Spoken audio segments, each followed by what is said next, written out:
ये बेल है जिसे उसका बड़ा भाई जेन बुरी तरह पीट रहा था, सिर्फ इसलिए क्योंकि उसके पास कोई डिवाइन वेपन नहीं था। एक ऐसी नोबल ब्लड लाइन जो गॉड्स को मारने के लिए मशहूर थी, उसमें बिना डिवाइन वेपन के पैदा होना सबसे बड़ा डिसग्रेस माना जाता था। उसकी छोटी बहन सारा उसे बचाने की कोशिश करती है, लेकिन दूसरी बहन उसे जमीन पर गिरा देती है। कुछ दिन बाद बेल को बेकार समझकर घर से निकाल दिया जाता है।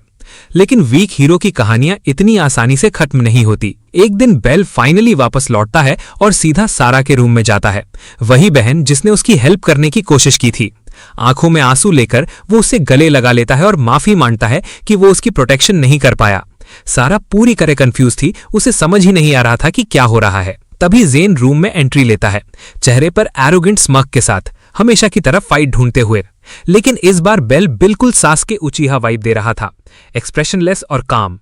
जेन पूछता है, पंच का टेस्ट चाहिए क्या? बेल बस ठंडे अंदाज में बोलता है, ट्राई करके देख। गोजो सतोरू का बजट वर्जन चैलेंज फील करता है और सीधा अटैक कर देता है, लेकिन बेल उससे भी ज्यादा फास्ट निकलता है और पहला पंच वही मार देता है। जेन गुस्से में उठता है और तुरंत अपना डिवाइन वेपन समन कर लेता है, जबकि बेल के पास कुछ भी नहीं दिखता। फिर अचानक प्रोटैगनिस्ट एक अजीब एनर्जी वाली शीट समन करता है। जेन हंस पड़ता है क्योंकि वो सिर्फ रैंक ई लग रही थी और उसके पास एक अल्ट्रा रेयर वेपन था। वो बिना डरे चार्ज करता है और तब इम्पॉसिबल चीज हो जाती है। सिर्फ उस शीट का यूज करके बेल एक सिनिस्टर मैजिक एक्टिवेट करता है और एक ब्लेड समन करता है जो जेन के डिवाइन वेपन को सीधा 2 टुकड़ों में काट देता है। जेन शॉक में जम जाता है, उसे समझ ही नहीं आता कि ब्लेड आया कहां से, क्योंकि शीट तो खाली थी। डर के मारे वो भागने लगता है और उसी मोमेंट बेल एक रिवॉल्वर निकालता है और गोली चला देता है जो जेन के चेहरे के पास से निकलती है। जेन कांपते हुए पूछता है, तू किस पे एम कर रहा है? वो पीछे मुड़कर शॉट का डिस्ट्रक्शन देखता है और सीधा अपने फादर ड्यूक गैलियन के पास भागता है, जो स्वॉर्ड किंग के नाम से मशहूर था। जेन अपने फादर को भड़काता है कि बेल ने शायद डेविल से डील की है। सारा अभी भी शॉक में खड़ी थी, देखते हुए कि उसका भाई पूरी तरह बदल चुका था। कुछ ही देर बाद जेन बैकअप के साथ वापस आता है और बोलता है कि अब बेल खत्म है। गैलियन बेल के सामने आकर कहता है कि उसने घर के रूल्स तोड़ दिए हैं। दोनों एक दूसरे को घूरते हैं और एटमॉस्फेयर हैवी हो जाता है। स्वॉर्ड किंग अपनी ऑरा रिलीज करता है ताकि बेल को इंटिमिडेट कर सके, लेकिन बेल एक बार भी ब्लिंक नहीं करता। ओल्ड मैन अपनी स्वॉर्ड निकालकर पूछता है, मौत से डर नहीं लगता?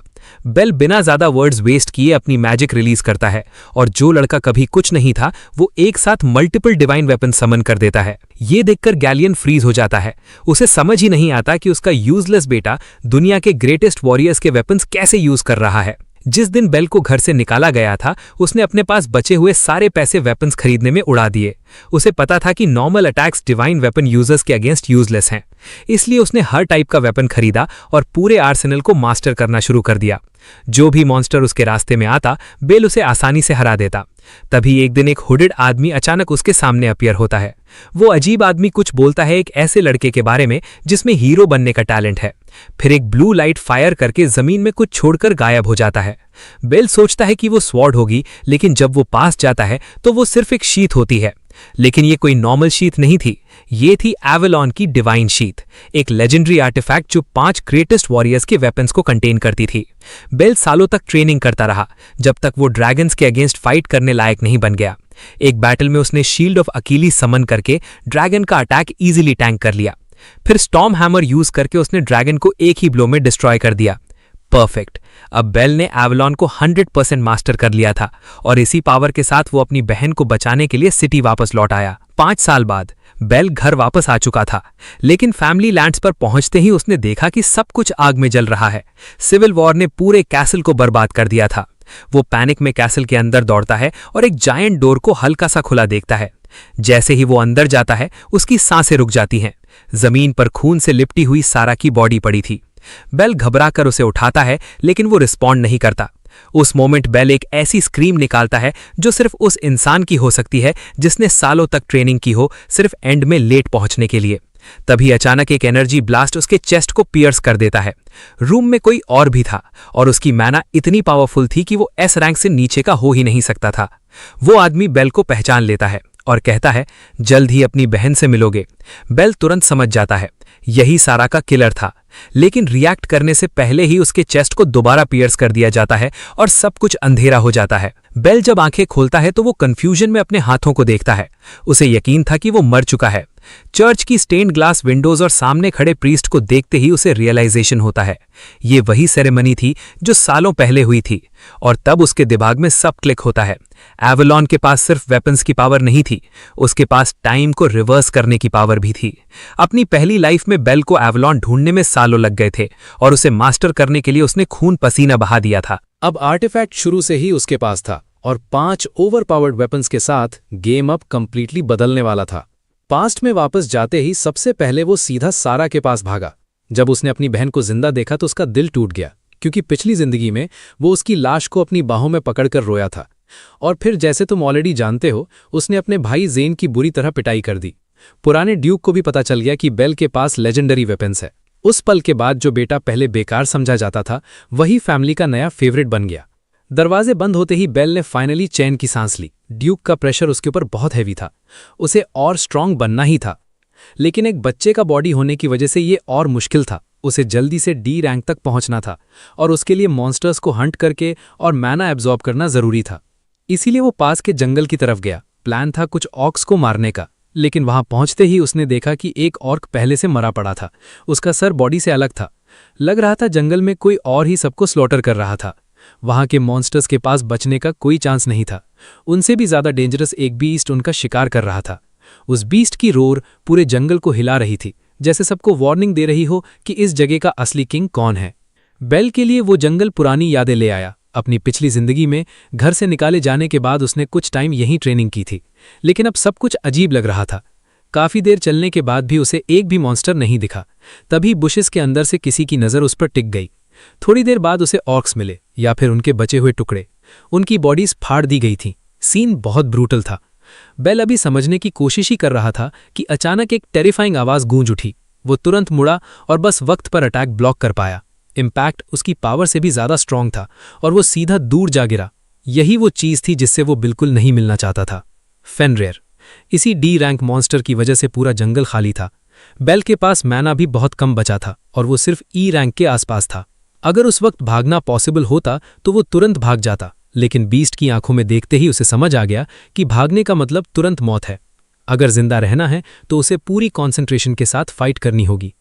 अगला मूव उसके लिए शॉकिंग था। मॉन्स्टर उसकी सोच से भी ज्यादा फास्ट निकला। बेल मुश्किल से साइड में जंप करके अटैक डॉज कर पाया।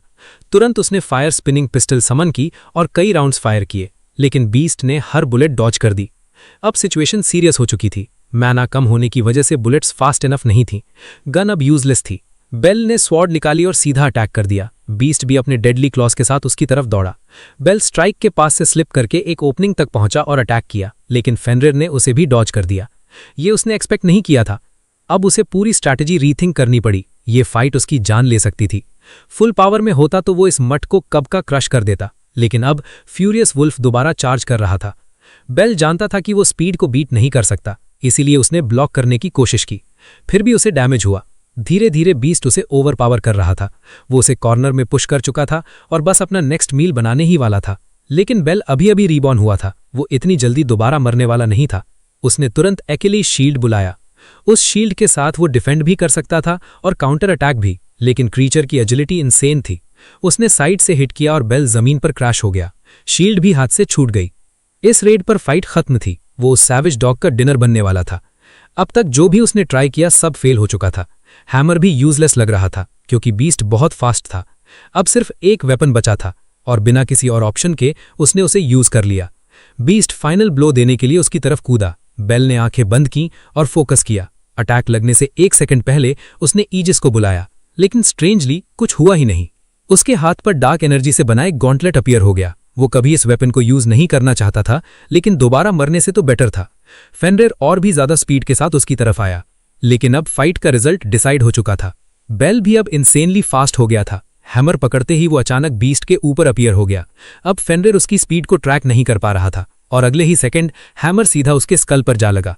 एक ब्रूटल हिट ने बीस्ट को हिला दिया। वो दर्द से चीखा और उसके दांत टूटकर बाहर आ गए। ईजिस डार्कमिस का गॉन्टलेट था। ये यूजर की फिजिकल पावर को बूस्ट करता था, लेकिन साथ ही उसके दिमाग में एक आवाज भर देता था जो सिर्फ डिस्ट्रक्शन चाहती थी। वुल्फ अभी भी जिंदा था और भी ज्यादा गुस्से में था। लेकिन बेल हर सेकंड और स्ट्रांग होता जा रहा था, साथ ही उसके अंदर किल करने की अर्ज भी बढ़ रही थी। वो ईगरली नेक्स्ट चार्ज का वेट करने लगा। बीस्ट ने अटैक किया, लेकिन बेल ने हर मूव एफर्टलेसली डॉज कर दिया। अब वुल्फ डिसएडवांटेज में था और बेल क्लियरली फाइट एंजॉय करने लगा था। कुछ ही देर में वुल्फ मर चुका था। बेल खुश था कि उसने फाइट जल्दी खत्म कर दी, क्योंकि वो वेपन बैटल के बीच रिमूव नहीं किया जा सकता था, और जितनी देर तक वो इक्विप्ड रहता उतना ही वो यूजर को डार्कनेस में खींच लेता। अब बेल को समझना था कि फेनरिर उस जंगल में आया ही क्यों था। तभी उसकी नजर हैमर पर पड़ी और उसे कुछ अजीब महसूस हुआ। हैमर अब पूरी तरह से एनर्जी से चार्ज हो चुका था। फेनरिर को मारने के बाद बेल ने उसकी ट्रेट्स अब्सॉर्ब कर ली थीं। स्ट्रॉन्ग मॉन्स्टर्स को हराना वीक मॉन्स्टर्स को फार्म करने से कहीं ज्यादा यूजफुल था, और बेल अब इस पावर को टेस्ट करने के लिए एक्साइटेड था। थोड़ी देर बाद कैसल के गार्डन में सारा पूरी दोपहर एक ट्री के नीचे कुछ बना रही थी। आखिरकार उसका फ्लावर क्राउन तैयार हो गया। वो होप कर रही थी कि बेल को ये पसंद आएगा, लेकिन तभी किसी ने उसके हाथों से क्राउन खींच लिया। एक लड़की उसका मजाक उड़ाते हुए बोली कि ये कितना अगली है और बिल्कुल उस गंदी लड़की जैसा है जिसने इसे बनाया। वो नेस्टी लड़की जेसिका थी। उसने स्पेंसर से पूछा कि उससे क्या लगता है। स्ट्रेंज लुकिंग लड़का तुरंत उसकी बात से अग्री कर गया। वो बस जेसिका का चमचा था। जेसिका ने फ्लावर क्राउन हवा में उछाल दिया और स्पेंसर ने अपनी विप से उसे टुकड़े टुकड़े कर दिया। सारा को बहुत बुरा लगा, लेकिन वो कुछ नहीं कर सकती थी। जेसिका बोर हो रही थी और उसे एंटरटेनमेंट चाहिए था। डिवाइन वेपन हाथ में लेकर उसने सारा को अपने साथ आने को कहा। अब वो अपनी एम प्रैक्टिस करने वाली थी। उसने सीधा सारा पर फायर कर दिया और सारा डर के मारे वहीं जम गई। लेकिन तभी बेल बीच में आ गया और उसने अपनी शीट से अटैक ब्लॉक कर दिया। उसने कहा कि जेसिका की जगह अब वो उसके साथ खेलेगा। सारा शॉक में थी। उसे तो पता भी नहीं चला बेल कब आया। बेल ने कैजुअली कहा कि वैसे भी उसे अपने डिवाइन आर्मामेंट को टेस्ट करने का रीजन चाहिए था। जेसिका को समझ ही नहीं आ रहा था कि वो क्या देख रही है। उसके हिसाब से किसी लोली मट की इतनी हिम्मत नहीं हो सकती कि वो उसके रास्ते में आए। बेल ने पहले सारा को काम किया और प्रॉमिस किया कि अब वो सेफ है। फिर उसने सामने खड़ी स्पॉइल्ड ब्रैट की तरफ देखा। स्पेंसर आगे बढ़ा और थ्रेटनिंग एक्ट करने लगा। बेल ऑलरेडी जानता था कि वो बेसिकली जेसिका का सर्वेंट है, इसीलिए उसने प्राउडली खुद को ड्यूक का बेटा बताया। लेकिन स्पेंसर ने कॉन्क्यूबाइन के बच्चे को रिस्पेक्ट देने से मना कर दिया। ये बात बेल को इरिटेट कर गई, जबकि जेसिका उसका मजाक उड़ा रही थी। उसका कहना था कि बेल ने सिर्फ लक की वजह से जेन को हरा दिया था। उन दोनों को लगता था कि जेन बस केयरलेस हो गया होगा, और क्योंकि बेल सिर्फ शीथ यूज कर रहा था, उन्होंने उसे सबसे वीक समझा। बेल ने आंखें बंद की और जेसिका से कहा कि ध्यान से देखो, अभी उसे पता चल जाएगा कि ये लक था या स्किल। जेसिका इस आंसर के लिए रेडी नहीं थी। थोड़ा अनईजी होकर उसने स्पेंसर को ऑर्डर दिया कि वो इस ट्रैश को तुरंत क्रश कर दे। स्पेंसर भी बहुत खुश था ये करने के लिए। उसकी विप जहां टच करती वहां सब आइस में बदल जाता। बेल बिल्कुल इंप्रेस नहीं हुआ। स्पेंसर एक डी रैंक पैलेडिन था और उसका डिवाइन आर्मामेंट एक आइस विप थी। पेपर पर देखा जाए तो वो बेल से काफी स्ट्रांग था, क्योंकि बेल सिर्फ ई रैंक का था, लेकिन बेल था। स्पेंसर बोस्ट करने लगा कि पहले वो बेल की लेग्स फ्रीज करेगा, फिर आर्म्स और बॉडी, जब तक वो हिल भी ना सके, और आखिर में उसके फेस को विप से क्रश कर देगा। बेल ने उसकी बात काट दी और बेसिकली याद दिलाया कि वो सिर्फ एक साइड कैरेक्टर है। स्पेंसर गुस्से में बोला कि उसे अंडर एस्टिमेट मत करो। फिर उसने विप स्विंग की, रेडी था बेल को आइस पॉप बनाने के लिए, लेकिन बेल ने इजीली डॉज कर दिया। जेसिका को यकीन ही नहीं हुआ। स्पेंसर एक डिसेंट डी रैंक पैलेडिन था, लेकिन बेल के लिए वो कुछ खास नहीं था। पिछली जिंदगी की ट्रेनिंग के बाद ये फाइट उसे बच्चों का गेम लग रही थी। सारा भी अमेज थी। उसका भाई लिटरली डांस करता हुआ लग रहा था। दूसरी तरफ स्पेंसर और ज्यादा इरिटेट हो गया और बोला कि बेल सिर्फ भाग रहा है। तो बेल ने डिसाइड किया कि अब वो प्रूव करेगा कि वो भाग नहीं रहा है। उसने कहा कि अब से वो एक भी अटैक डॉज नहीं करेगा। इस कॉन्फिडेंस ने सबको शॉक कर दिया। बेल देखना चाहता था कि इतनी बड़ी बड़ी बातें करने वाला सच में कुछ कर भी सकता है या नहीं। स्पेंसर उसकी बात में आ गया और सीधा रश कर दिया। इस बार उसने कसम खाई कि वो बेल को कंप्लीटली फ्रीज कर देगा। विप बार बार बेल पर लग रही थी, जबकि बेल बस हाथ फैलाकर खड़ा था। सारा पैनिक कर गई। आखिर आइस स्प्रेड होने लगी। बेल के आर्म्स और लेग्स फ्रीज हो गए। जैसे ही बेल मूव नहीं कर पाया, स्पेंसर उसके फेस पर फाइनल अटैक करने के लिए रेडी हो गया। तब बेल ने कामली पूछा, बस इतना ही कर सकता है? अगर हां तो अब मेरी टर्न है। ये वर्ड सुनते ही स्पेंसर एक सेकंड के लिए रुक गया, और उसी मोमेंट बेल ने रैग्नरिक को कॉल किया। उसकी वेस्ट पर लगी शीथ ग्लो करने लगी और उसके हाथ में एक गन अपीयर हो गई। स्पेंसर को यकीन ही नहीं हुआ कि बेल के पास सेकंड डिवाइन वेपन भी है। बेल ने अपना मैना रिलीज किया और आइस तोड़ दी। गन से फ्लेम्स निकलने लगी और अगले ही सेकंड वो कंप्लीटली फ्री हो गया। जेसिका शॉक में थी। 2 डिवाइन आर्मामेंट्स ही इनफ शॉकिंग थे, लेकिन दोनों को इतनी मास्टरी के साथ यूज करना और भी इम्पॉसिबल लग रहा था। अब उनकी एरोगेंस को पनिश करने का टाइम आ गया था। बेल ने ब्लेजिंग बुलेट स्पेंसर पर फायर की। स्पेंसर को तुरंत समझ में आ गया कि वो डेंजर में है। उसने अपनी आइस व्हिप से खुद को प्रोटेक्ट करने की कोशिश की और पूरी बॉडी को फ्रॉस्ट की लेयर से कवर कर लिया, सोचते हुए कि ये फ्लेम्स रोक देगी। लेकिन बेल बेटर जानता था, फ्लेम्स रुकने वाली नहीं थी। बुलेट सीधा आइस को तोड़ते हुए अंदर घुस गई। स्पेंसर सिर्फ हॉरर में देख सकता था। अटैक उसके चेस्ट पर भयानक फोर्स के साथ लगा। बुलेट उसके पार नहीं गई, लेकिन डैमेज ह्यूज था। वो सीधा ग्राउंड पर गिर गया और जेसिका शॉक में खड़ी रह गई। उस मट के अटैक ने आइस को डिस्ट्रॉय कर दिया और एक डी रैंक पैलेडिन को गिरा दिया। जेसिका खुद एक ई रैंक थी, इसीलिए उसे पता था कि उसका कोई चांस नहीं है। बेल उसकी तरफ मुड़ा और बोला, गेम ओवर। जेसिका ने जल्दी से अपना डिवाइन आर्मामेंट बुलाया और वार्निंग दी कि पास मत आना, लेकिन उसका डर इतना ज्यादा था कि वेपन पकड़ते हुए उसके हाथ कांप रहे थे। उसने बार बार फायर किया, लेकिन हर शॉट मिस हो गया। फिर वो लिटरली बेल से पीछे रहने की भीख मांगने लगी। फिर भी उसका बॉडी प्रॉपरली मूव नहीं कर रहा था। उसकी लेग्स गिव अप कर गईं और वो डर के मारे जमीन पर गिर गई। बेल उसके सामने रुक गया। जेसिका और ज्यादा टेरिफाइड हो गई। उसके सामने खड़ा लड़का अगर चाहता तो उसे मार सकता था, लेकिन बेल ने सिर्फ एक स्ट्रांग वार्निंग दी, दोबारा सैरा को तंग मत करना। जेसिका जवाब तक नहीं दे पाई। अब उसके पास सिर्फ एक ऑप्शन बचा था, जितनी जल्दी हो सके भाग जाना। सैरा तुरंत अपने भाई के पास भागी। रिलीफ से उसने पूछा कि स्पेंसर की विप से उसे हर्ट हुआ। बेल ने कैजुअली उस बात को इग्नोर किया और स्पेंसर को पैथेटिक वीक बोला। जब सैरा ने उसकी तारीफ की, बेल ने कहा कि वो सिर्फ इसीलिए स्ट्रांग बना है ताकि वो उसे प्रोटेक्ट कर सके। फिर सैरा ने एक नया फ्लावर क्राउन निकाला जो उसने पहले वाले के रिप्लेस के लिए बनाया था। उसने वो क्राउन बेल के हेड पर रख दिया और उसे हमेशा प्रोटेक्ट करने के लिए थैंक यू कहा। अपनी छोटी बहन का ये सिंपल गिफ्ट देखकर बेल ने दिल में कसम खाई कि एक दिन पूरा देश उसकी काइंडनेस को रिस्पेक्ट करेगा। प्रॉब्लम सिर्फ इतनी थी कि लोग कॉन्क्यूबाइंस के बच्चों को नीचा समझते थे। सिर्फ स्ट्रांग होना इनफ नहीं था, उसे असली रिस्पेक्ट चाहिए थी, और उसके लिए काम था जो उसे तुरंत करना था। पैलेस के बाहर ड्यूक अपनी स्वॉर्ड हाथ में लिए चुपचाप मेडिटेशन कर रहा था। उसका फोकस इतना इंटेंस था कि आसपास की हवा भी हैवी लग रही थी। कुछ देर बाद उसने कुछ क्लीन स्विंग्स किए और हवा में गिरते पत्तों को एक ही स्लैश में काट दिया। तभी उसकी नजर बेल पर पड़ी, जो उससे मिलने आया था। ड्यूक ने पूछा, क्या चाहिए तुम्हें? बेल ने जवाब दिया कि वो परमिशन मांगने आया है। क्यूरियस होकर ड्यूक ने पूछा, किस बात की परमिशन? जवाब देने से पहले बेल एक घुटने पर बैठ गया। उस लेवल का रिस्पेक्ट देखकर ड्यूक भी थोड़ा इंटरेस्टेड हो गया। बेल ने कहा कि वो सी रैंक एडमिशन एग्जाम देना चाहता है। ये रिक्वेस्ट क्लियरली ड्यूक को इंटरेस्टिंग लगी। बेल ने समझाया कि वो अपने हाउस के नाम पर किंग की सर्विस करना चाहता है। उनकी फैमिली का रॉयल फैमिली के लिए ड्यूटी होता था, जैसे एस्कॉर्ट मिशंस और मॉन्स्टर्स को हंट करना, और फैमिली में अपनी स्टैंडिंग बढ़ाने का सबसे फास्ट तरीका भी वही था। अगर वो डिफिकल्ट मिशंस क्लियर करेगा तो उसे असली रिकॉग्निशन मिलेगा, और बेस्ट मिशंस पाने के लिए उसे ये एग्जाम पास करना जरूरी था। ड्यूक को समझ आ गया कि बेल अपने गोल्स को लेकर सीरियस है, लेकिन उसने कहा कि अभी बहुत जल्दी है। पहले एक प्रॉपर पैलेडिन बनो, अभी तुम सिर्फ ई रैंक हो और अभी अभी डिवाइन आर्मामेंट मिला है। पहले ई रैंक से ऊपर जाने की सोचो, ड्यूक बोला। लेकिन बेल ने जो नेक्स्ट किया उसकी ड्यूक को बिल्कुल एक्सपेक्टेशन नहीं थी। बेल ने एक फैंग निकाला और पूछा, अगर ये हो तो? ड्यूक ने उस फैंग को तुरंत पहचान लिया। फेनरिर का फैंग?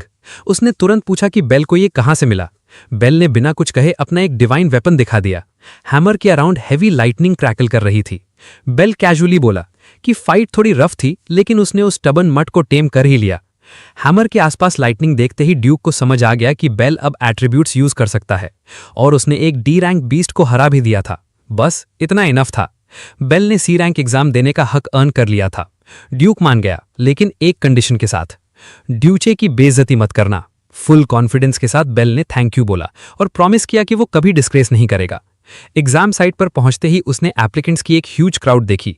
ये टेस्ट एक जाइंट वॉल की तरह था जिसे ज्यादा लोग कभी क्रॉस नहीं कर पाते थे, और नेचुरली एक छोटे बच्चे को देखकर सबका अटेंशन उस पर चला गया, क्योंकि बाकी सब अडल्ट्स थे और बेल अभी भी एक किड लग रहा था। फिर भी बेल सीधा फ्रंट डेस्क तक गया। अटेंडेंट ने पूछा वो कौन है और क्या उसका फादर साथ में आया है, लेकिन जब बेल ने कहा कि वो खुद एग्जाम देने आया है तो वो शॉक हो गई। उसने कहा, बड़े हो जाओ फिर आना। बेल ने सीधा जवाब दिया, मुझे बच्चा समझकर ट्रीट मत कीजिए, मैं भी एक पैलेडिन हूं। तभी एक लड़का वहां आया और बोला, एक्टिंग बंद करो, एक छोटे बच्चे की यहां कोई जगह नहीं है, चुपचाप घर जाओ। बेल को समझ नहीं आ रहा था कि इस बंदे को प्रॉब्लम क्या है, लेकिन वो पहले से ही इरिटेटिंग लग रहा था। बाकी लोग उसे अच्छी तरह जानते थे, उसका नाम लेनिक्स था। उसकी विंड स्वॉर्ड हर स्वीड के साथ 8 स्लैशेस रिलीज करती थी। पावर फ्लैशी थी और उसके ऑलरेडी काफी फैंस भी थे। लेनेक्स नियर करते हुए बोला कि अगर ये किड एग्जाम देना चाहता है तो कम से कम उसके जितना स्ट्रांग तो होना चाहिए। लेनेक्स को डाउट था कि बेल के पास डिवाइन आर्मामेंट भी है या नहीं। बेल ने अपनी वेस्ट पर लगी शीथ को टच किया और बोला, यही है। सिर्फ एक शीथ देखकर लेनेक्स जोर से हंसने लगा।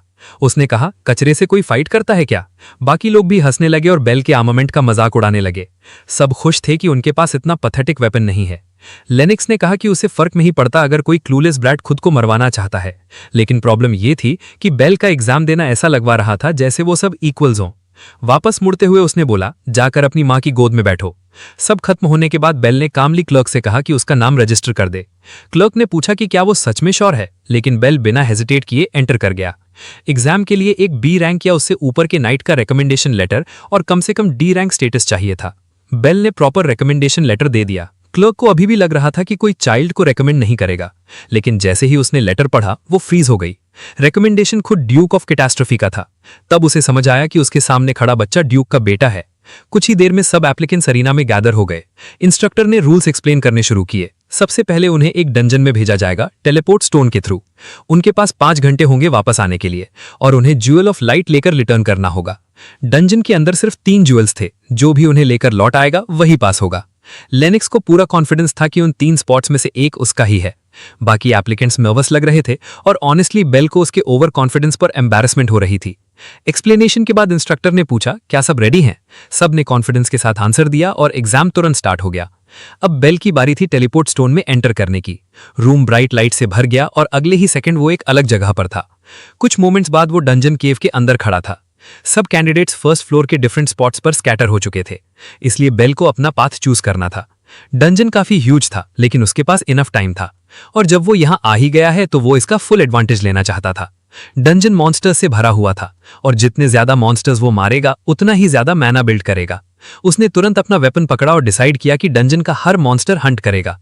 दूसरी तरफ बाकी कैंडिडेट्स मॉन्स्टर्स के सामने ऑलरेडी स्ट्रगल कर रहे थे। मॉन्स्टर्स एक्सपेक्टेड से ज्यादा स्ट्रांग निकले। उन लिजर्ड मॉन्स्टर्स की आंखें विशियस थीं और वीक फाइटर्स को डराने के लिए इनफ थीं। लेनेक्स को समझ नहीं आ रहा था कि सब लोग इतने इजी प्रे से स्ट्रगल क्यों कर रहे हैं। वो स्मग ग्रिन के साथ मॉन्स्टर्स को काट रहा था, जैसे ये सब उसके लिए बिल्कुल एफर्टलेस हो। बाकी लोग एडमायरेशन से उसे देख रहे थे और वो मॉन्स्टर के बाद मॉन्स्टर डिस्ट्रॉय करता जा रहा था। अपनी ही हाइप में डूबा हुआ लेनेक्स बोस्ट करने लगा कि वो बाकी एवरेज लोगों जैसा नहीं है। उसने तो ये तक कंप्लेन किया कि टेस्ट बोरिंग है। वीक एप्लीकेंट सेफ्टी के लिए उसके पीछे चलने लगे। लेनेक्स प्राउडली बोला कि वो लकी हैं जो उसका टैलेंट इतने पास से देख पा रहे हैं, क्योंकि उन जैसे लोग बस साइड में फॉलो करने के लायक हैं। काफी देर डंजन एक्सप्लोर करने के बाद ग्रुप को एक जायंट डोर मिला। सबको लगा यही फाइनल रूम है। लेनेक्स एक्साइटेड था कि फाइनली कुछ एंटरटेनिंग मिलेगा, लेकिन अंदर जाते ही सबका एक्सप्रेशन चेंज हो गया। वहां कई डी रैंक मॉन्स्टर्स थे और एल्टर के पीछे ज्यूल्स ऑफ लाइट रखे हुए थे। एक बीस्ट उनकी तरफ मूव करने लगा। लेनेक्स कॉन्फिडेंट होकर आगे बढ़ा। उसने सोचा वो इजीली उसे कट कर देगा और तुरंत स्लैशेस का स्टॉर्म अनलीश कर दिया, लेकिन मॉन्स्टर की बॉडी इतनी टफ थी कि उसे स्क्रैच तक नहीं आया। अगला सेकंड मॉन्स्टर ने काउंटर अटैक कर दिया। डंजन में पहली बार लेनेक्स डिफेंसिव हो गया। अटैक ने उसका बैलेंस बिगाड़ दिया और वो शॉक में था कि उसके अटैक्स का कोई इफेक्ट ही नहीं हुआ। बाकी लोग भी बिलीव नहीं कर पा रहे थे। फिर पैनिक शुरू हो गया क्योंकि बाकी मॉन्स्टर्स भी उनकी तरफ मुड़ गए। क्लवा वाला बंदा जिंदा रहने के लिए डेस्परेटली फाइट कर रहा था। उसने एक सॉलिड हिट मारा और तुरंत समझ गया कि नॉर्मल फिजिकल अटैक्स यूजलेस हैं। साथ ही एक वुमन फ्लाइंग मॉन्स्टर के अगेंस्ट मुश्किल से सर्वाइव कर रही थी। वो क्रीचर बिना पास आए ब्लेड जैसे फेदर्स फायर कर सकता था।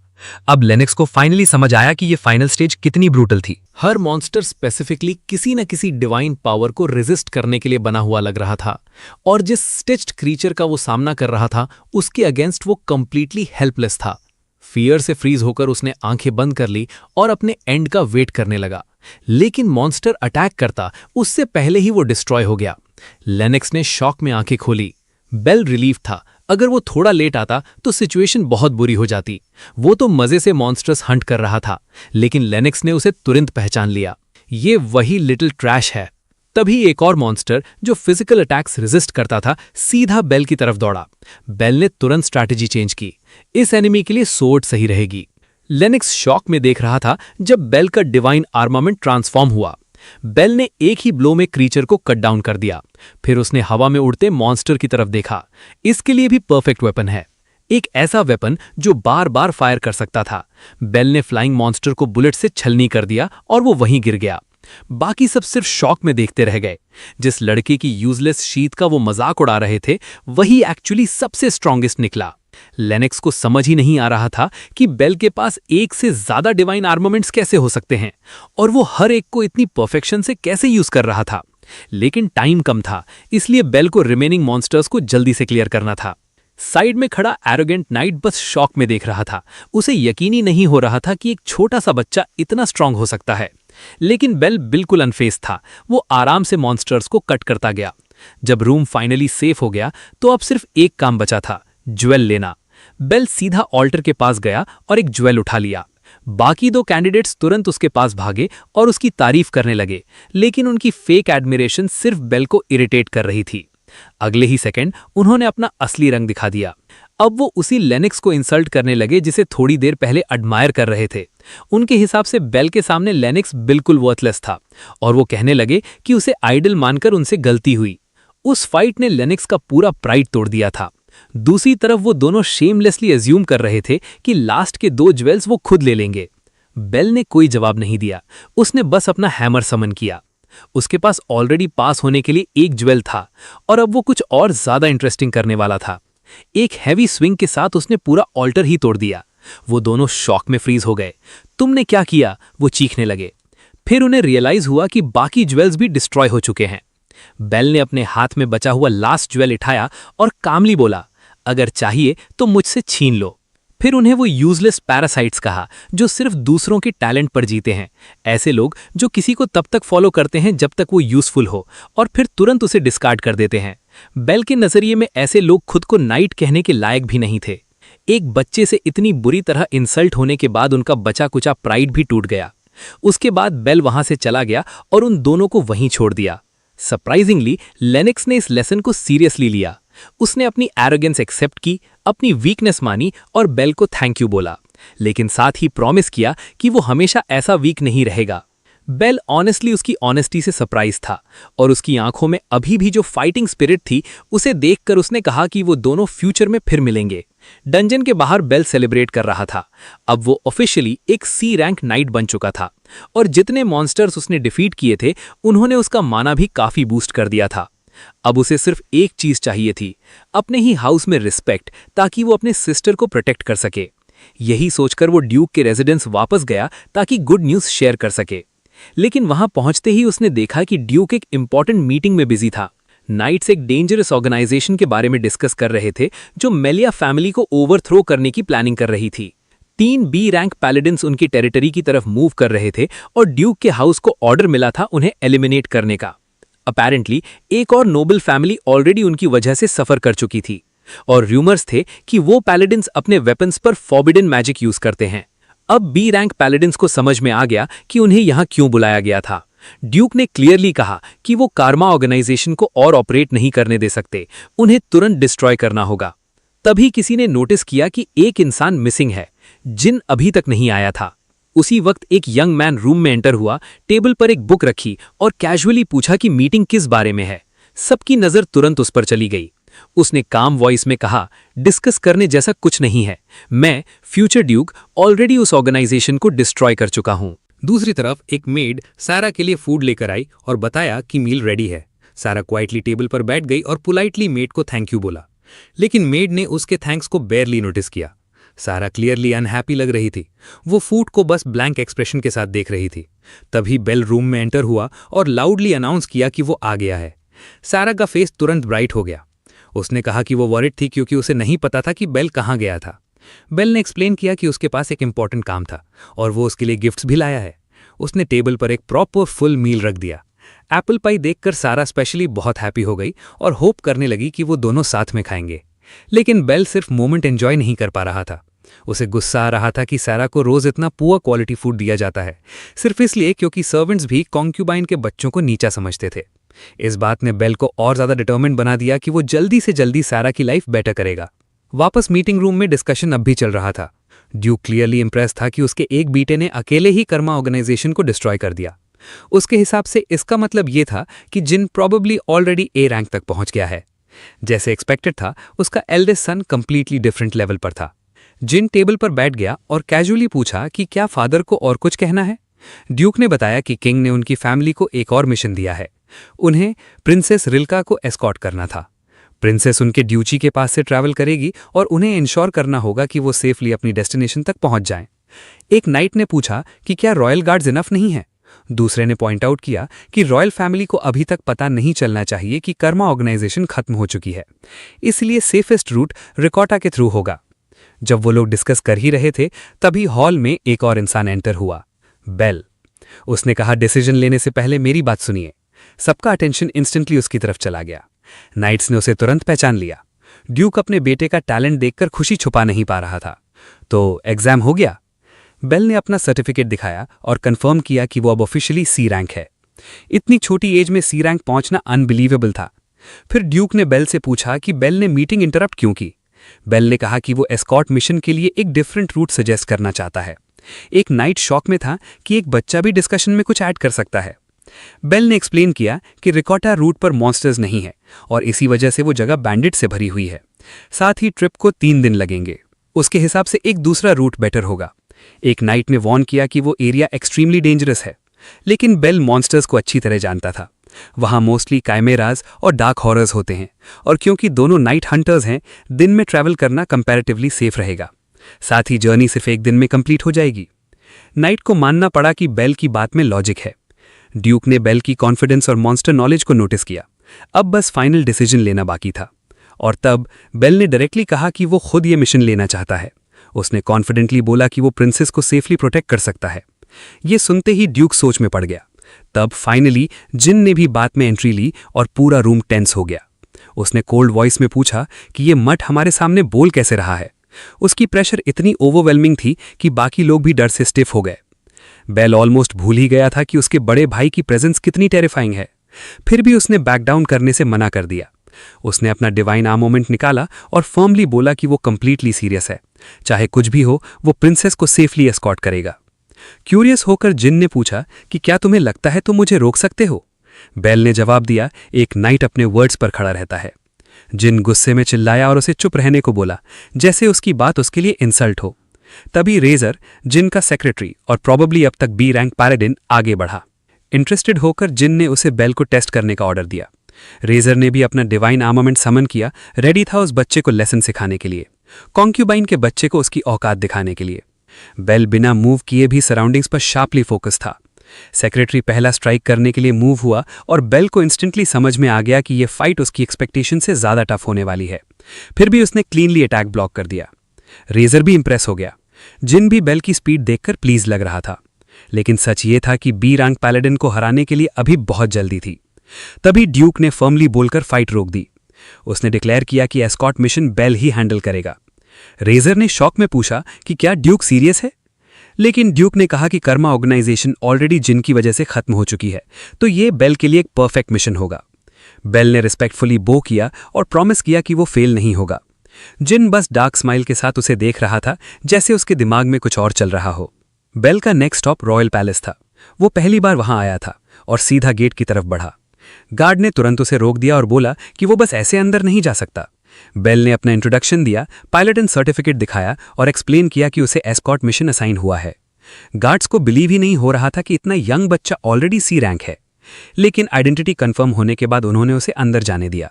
फिर भी गार्ड्स को डाउट था कि वो प्रिंसेस को प्रोटेक्ट कर पाएगा, लेकिन बेल कंप्लीटली फोकस था। आखिरकार प्रिंसेस की कैरेज आ गई। प्रिंसेस ने बेल को एक बार देखा और मुस्कुराते हुए बोला कि उसका बॉडीगार्ड काफी क्यूट है।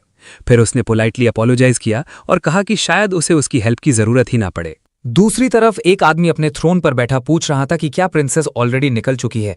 उसका सर्वेंट बोला कि वो अब तक रास्ते में होगी। कई गार्ड्स के साथ ड्यूक का बेटा भी उसकी एस्कॉर्ट में था। आदमी ने सुना था कि उस लड़के का नाम बेल है और वो अभी सिर्फ एक बच्चा है। उसने सोचा कि लड़का जरूर गिफ्टेड होगा, इसलिए उसने सर्वेंट को केयरफुली काम करने और जरूरत पड़े तो सीक्रेट वेपन यूज करने को कहा। सर्वेंट ने अपने हाथों में छुपे ब्लेड्स दिखाए और बोला कि उसकी जरूरत नहीं पड़ेगी। उसकी स्पेशलिटी थी लोगों को मार देना, वो भी उन्हें पता चलने से पहले। इसी बीच कैरेज अपना सफर जारी रखे हुए था। अंदर प्रिंसेस, बेल और गार्ड्स बैठे थे। मिशन सिंपल लग रहा था, लेकिन उसकी इंपॉर्टेंस बहुत ज्यादा थी और इसे कंप्लीट करना बेल की सिस्टर की हेल्प करने के लिए जरूरी था। बस एक प्रॉब्लम थी, बेल को लग रहा था कि वो यहाँ बिल्कुल फिट नहीं बैठता। साफ था कि कोई उसे पसंद नहीं करता। थोड़ा पोलाइटली उसने पूछा कि प्रिंसेस ने क्यों कहा था कि उसे उसकी ज़रूरत नहीं पड़ेगी। प्रिंसेस ने थोड़ी देर रुक कर जवाब दिया कि उसे दूसरों पर डिपेंड करना पसंद नहीं, उसके पास खुद का डिवाइन आर्मामेंट था और वो उतनी हेल्पलेस नहीं थी जितना लोग सोचते थे। बेल तुरंत समझ गया कि प्रिंसेस उसकी एक्सपेक्टेशन से भी ज़्यादा प्राइडफुल थी। प्रिंसेस ने फिर से बाहर देखना शुरू कर दिया। शहर में सब कुछ नॉर्मल चल रहा था, पता नहीं क्यों, लेकिन उसे देखकर उसके अंदर कुछ फील हुआ। वो सच में एक्साइटमेंट के साथ सब देख रही थी और बेल को उसका वो साइड अच्छा लगा। लेकिन बेल की नज़र उसे अनकंफर्टेबल कर रही थी। बेल ने माफ़ी मांगी और बोला कि वो उसे अपनी सिस्टर की याद दिला रही है, जो शायद ये सब देखकर बिल्कुल ऐसे ही रिएक्ट करती। प्रिंसेस ने पूछा कि क्या वो और उसकी सिस्टर क्लोज हैं। बेल बोला कि हाँ, बहुत क्लोज हैं। वो दोनों हमेशा साथ में गेम्स खेलते थे। सारा अभी छोटी थी, इसलिए उनके गेम्स भी सिंपल होते थे। प्रिंसेस ने एडमिट किया कि उसके बहुत सिबलिंग्स हैं, लेकिन वो उनमें से किसी पर ट्रस्ट नहीं कर सकती।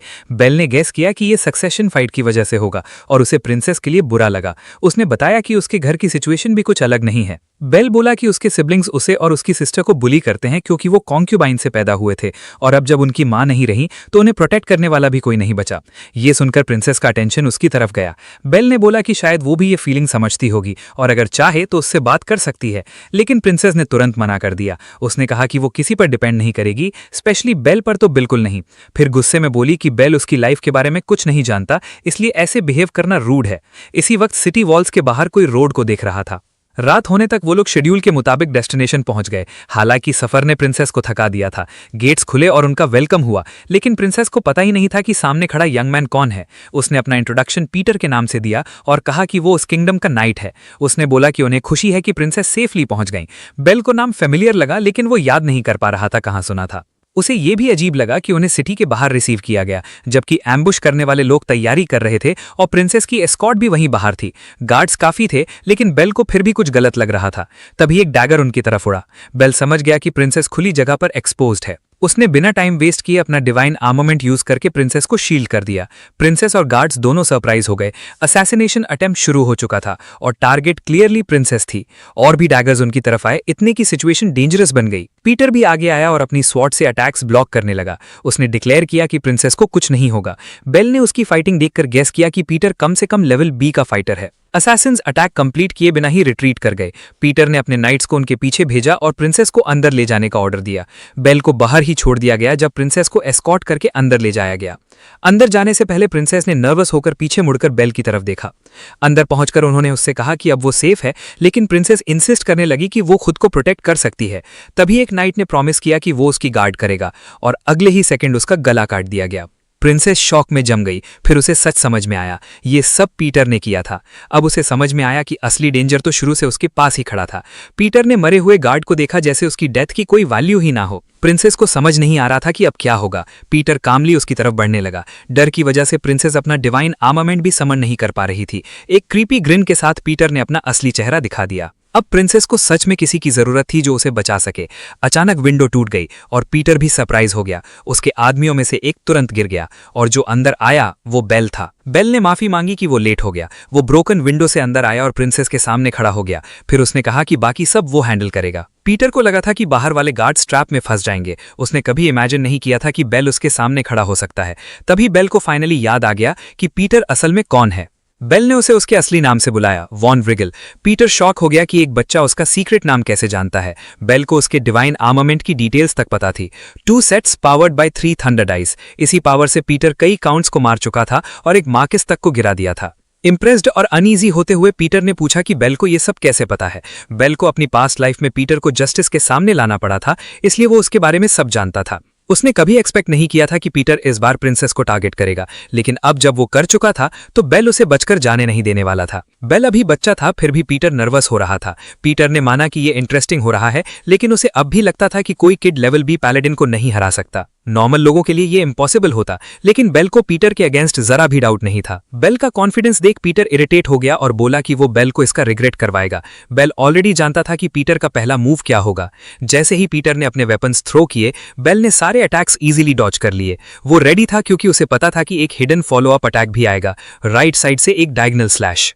पीटर शॉक हो गया कि उसका एक भी अटैक हिट नहीं हुआ, लेकिन बेल ऑलरेडी जानता था कि नेक्स्ट मूव में पीटर पीछे से अटैक करेगा। उसका हाथ पहले ही डिवाइन आर्मामेंट समन करने के लिए रेडी था। स्वॉर्ड टाइम पर निकल आई और बेल ने स्नीक अटैक ब्लॉक कर दिया। उसे पीटर का पूरा फाइटिंग पैटर्न पता था। पीटर समझ नहीं पा रहा था कि ये ब्रैट उसकी स्पीड के साथ कैसे कीप अप कर रहा है। बेल ने उससे बोला कि वो जब चाहे ये फाइट खत्म कर सकता है, इसलिए अगर पीटर अपनी जान की वैल्यू करता है तो सरेंडर कर दे। ये सुनकर पीटर और भी गुस्से में आ गया। उसे लगा बेल उसका मजाक उड़ा रहा है। गुस्से में उसने कसम खाई कि वो उस लड़के को टुकड़े टुकड़े कर देगा। लेकिन उसका रेज उसे और प्रिडिक्टेबल बना रहा था। वो बार बार अटैक्स कर रहा था, लेकिन हर स्ट्राइक मिस हो रही थी। प्रिंसेस हैरान थी। बेल देखने में छोटा लगता था, लेकिन वो एक डेंजरस किलर को इतनी इजीली हैंडल कर रहा था जैसे कुछ हो ही नहीं। वो पीटर के हर अटैक को शट डाउन कर रहा था। उसे देखते हुए प्रिंसेस को समझ आया कि उसने बेल को कितना गलत जज किया था। तभी उसकी फिंगर में पहनी रिंग ग्लो करने लगी। बेल का पेशेंस खत्म हो गया था। उसने कहा कि अब वो ये फाइट फिनिश करेगा। अगला स्ट्राइक सीधा पीटर पर लगा। पीटर इंजर्ड हो गया और उसे अपनी स्ट्रैटेजी रीथिंक करनी पड़ी। उसने रियलाइज किया कि बेल उसकी हर मूवमेंट रीड कर रहा है, बिल्कुल वैसे ही जैसे उसके बॉस ने वॉर्न किया था। ये किड या तो अनबिलीवेबल जीनियस था या फिर कुछ और छुपा रहा था। पीटर केयरलेस होने का रिस्क नहीं ले सकता था, इसलिए उसने अपना स्ट्रॉन्गेस्ट ट्रम्प कार्ड यूज करने का डिसाइड किया। बेल ने तुरंत समझ लिया पीटर अपनी लाइट बैरियर एबिलिटी यूज करने वाला है। फिर भी बेल ने कहा कि ये उसे नहीं बचा पाएगी। पीटर ने इसे सिर्फ खोखला एरोगेंस समझा। फिर उसने एक छोटी वायल निकाली। बेल उसे देखते ही टेंस हो गया। उस वायल में ड्रैगन किंग के टीयर्स थे। पीटर ने वायल जमीन पर तोड़ दी और उसका इफेक्ट एक पावरफुल स्टिमुलेंट की तरह एक्टिवेट हो गया। ये एक रेयर आइटम था जो थोड़ी देर के लिए यूजर का माना बूस्ट करता था। पीटर हंसकर बोला कि बेल को अपनी गार्ड डाउन करने का रिग्रेट होगा। उसने फिर से अपने डैगर्स थ्रो किए, लेकिन इस बार वो पहले से बहुत ज्यादा पावरफुल थे। बेल को केयरफुली मूव करना पड़ा क्योंकि ब्लेड्स अब उसे हर तरफ से सराउंड कर रहे थे। वो हवा में रुक गए और बेल को हर साइड से सील कर दिया। पीटर को लगा अब विक्ट्री फाइनली उसकी है, क्योंकि बेल एक लाइट बैरियर के अंदर ट्रैप हो चुका था। फोर्स इतनी स्ट्रांग थी कि बेल हवा में उठ गया। प्रिंसेस अलार्म के साथ ये सब देख रही थी। बेल ने अपना शील्ड यूज करके बाहर निकलने की कोशिश की। उसने सारी पावर बैरियर तोड़ने में डाल दी, लेकिन उससे बनने वाली हवा भी इनफ नहीं थी। और पीटर अभी खत्म नहीं हुआ था। उसके डैगर्स और ब्राइट ग्लो करने लगे। उनमें इलेक्ट्रिसिटी क्रैकल होने लगी। एनर्जी पूरे बैरियर में स्प्रेड हो गई और बेल उसके अंदर पेन से कन्वर्ल्स करने लगा। पीटर बोला कि वो ये सब जल्दी खत्म कर देगा। हाफ कॉन्शियस स्टेट में भी बेल समझ गया कि वो यहां हार नहीं सकता। तभी अचानक एरोज रूम के अक्रॉस उड़े और उन्होंने डैगर्स को हिट किया। बैरियर पूरी तरह शैटर हो गया। तब पीटर को समझ आया क्या हुआ था। प्रिंसेस ने फाइनली अपना डिवाइन आर्मामेंट समन कर लिया था। बेल उसके लिए जान रिस्क कर रहा था और प्रिंसेस ने डिसाइड कर लिया था कि अब वो और फियर में फ्रीज नहीं रहेगी। लेकिन उसकी इंटरफेरेंस ने पीटर को और एंग्री कर दिया। वो प्रिंसेस को फिनिश करने के लिए उसकी तरफ रश किया। प्रिंसेस फिर से फ्रीज हो गई, लेकिन बेल को बस इतनी सी ही हेल्प चाहिए थी। उस मोमेंट पीटर को रियलाइज हुआ कि अब वो डेंजर में है। बेल ने उस पर एक डीप और क्लीन स्ट्राइक मारा। वो अटैक इनफ था उसे डाउन करने के लिए। बेल जीत चुका था। पीटर कोलैप्स हो गया और दोबारा मूव नहीं किया। सांस संभालने के बाद बेल ने पूछा कि क्या प्रिंसेस हर्ट हुई है। प्रिंसेस ने उदासी भरी नजर से उसे देखा, लेकिन कुछ नहीं बोला। वो धीरे से उसके पास आई। उसने बेल के फेस को टच किया और बोला कि रूम में सिर्फ वही इंजर्ड हुआ है। उसने माफी मांगी और कहा कि बेल को उसके सक्सेशन स्ट्रगल में अननेसेसरीली ड्रैग कर दिया गया। बेल ने बोला कि कोई बात नहीं और वो वैसे ही स्ट्रांग है जैसे वो क्लेम करती थी। प्रिंसेस ने आंसर दिया कि वो अपने बॉडीगार्ड जितनी स्ट्रांग है। बेल के लिए ग्रेटफुल होते हुए उसने प्रॉमिस किया कि अगर कभी भी बेल को उसकी जरूरत पड़ी तो वो उसके लिए स्टैंड करेगी। बेल घुटनों पर बैठ गया और प्रिंसेस को थैंक यू किया। प्रिंसेस उसे क्लियर एडमिरेशन के साथ देख रही थी। फिर उसने अपनी फिंगर से रिंग निकाली और बेल को फ्रेंडशिप और ग्रैटिट्यूड के साइन के रूप में दे दी। बेल एग्जैक्टली जानता था कि ये क्या है। वो रिंग कोई ऑर्डिनरी गिफ्ट नहीं थी। फाइनली मिशन खत्म हो गया था और कोई नहीं मरा था। घर लौटने के बाद बेल को ड्यूक के सामने बुलाया गया। ड्यूक ने एस्कॉर्ट मिशन की पूरी रिपोर्ट सुनाई। बेल ने कहा कि मिशन सक्सेसफुली कंप्लीट हो गया, लेकिन ड्यूक समझ गया था कि कहानी में और भी कुछ है। बेल के हाथ में सोलोमन की रिंग थी, जो प्रिंसेस ने ट्रस्ट के प्रूफ के रूप में दी थी। वो रॉयल फैमिली के ट्रेजर्स में से एक थी, एक पावरफुल माना आर्टिफैक्ट। ड्यूक को यकीन ही नहीं हुआ कि बेल को इतनी वैल्यूएबल चीज मिली है, और अब बेल पहले से भी ज्यादा इंप्रेसिव लग रहा था। ड्यूक अपनी खुशी छुपा नहीं पाया। उसने बेल को बताया कि उसे तुरंत एथेंस अकेडमी में एनरोल किया जाएगा। बेल ने यह बिल्कुल एक्सपेक्ट नहीं किया था। एथेंस एक एलीट अकेडमी थी पैलेडिन्स के लिए, जो मोस्टली नोबल्स के लिए रिजर्व थी। बेल के family members usually private tutors से पढ़ते थे। ट्रेडिशन के मुताबिक सिर्फ वही लोग वहां भेजे जाते थे जिनमें हाउस का एयर बनने का चांस हो। इसका मतलब था कि अब बेल ऑफिशियली एयर रेस का पार्ट बन चुका था। ड्यूक ने उससे ऑर्डर दिया कि वो क्लासेस स्टार्ट होने की न्यूज़ मिलने तक ट्रेनिंग कंटिन्यू रखे। लेकिन बेल को अभी भी कुछ कहना था। उसके फादर ने पूछा क्या बात है। बेल उसके सामने फर्मली खड़ा रहा। उसने एक रिक्वेस्ट की। फिर डोर्स खुले और बेल ऑलरेडी हॉल के बाहर अपनी सिस्टर के साथ था, जो एक्साइटमेंट से भरी हुई थी। उसे यकीन ही नहीं हो रहा था कि ये सच में उसका नया रूम है। बेड भी पहले से बहुत ज़्यादा कंफर्टेबल था। ड्यूक ने खुद अप्रूव किया था कि उन्हें मेन हाउस में शिफ्ट किया जाए ताकि लोग उनके साथ ज़्यादा रिस्पेक्ट से बिहेव करें। उसकी सिस्टर एक्साइटमेंट कंट्रोल ही नहीं कर पा रही थी। फिर उसने नोटिस किया कि बेल के हाथ पर एक छोटा कट है। बेल ने बताया कि लास्ट मिशन में उसे चोट लग गई थी। ये सुनकर वो थोड़ी वरिड हुई, लेकिन ज्यादा देर तक नहीं। दोनों फिर से गेम्स खेलने लगे और उससे बेल का मूड भी बेटर हो गया। अब से सायरा सेफ रहेगी और उसका ख्याल रखा जाएगा। अब बेल को अपने फ्यूचर के बारे में सोचना था। 5 साल बाद एक डिजास्टर आने वाला था। उसकी सिस्टर फिर से डेंजर में पड़ सकती थी, इसलिए उसे आंसर्स चाहिए थे और उस इंसान को ढूंढना था जिसने सब कॉज किया था। और ये सब करने के लिए उसे अपने फैमिली का हेयर बनना ही पड़ेगा।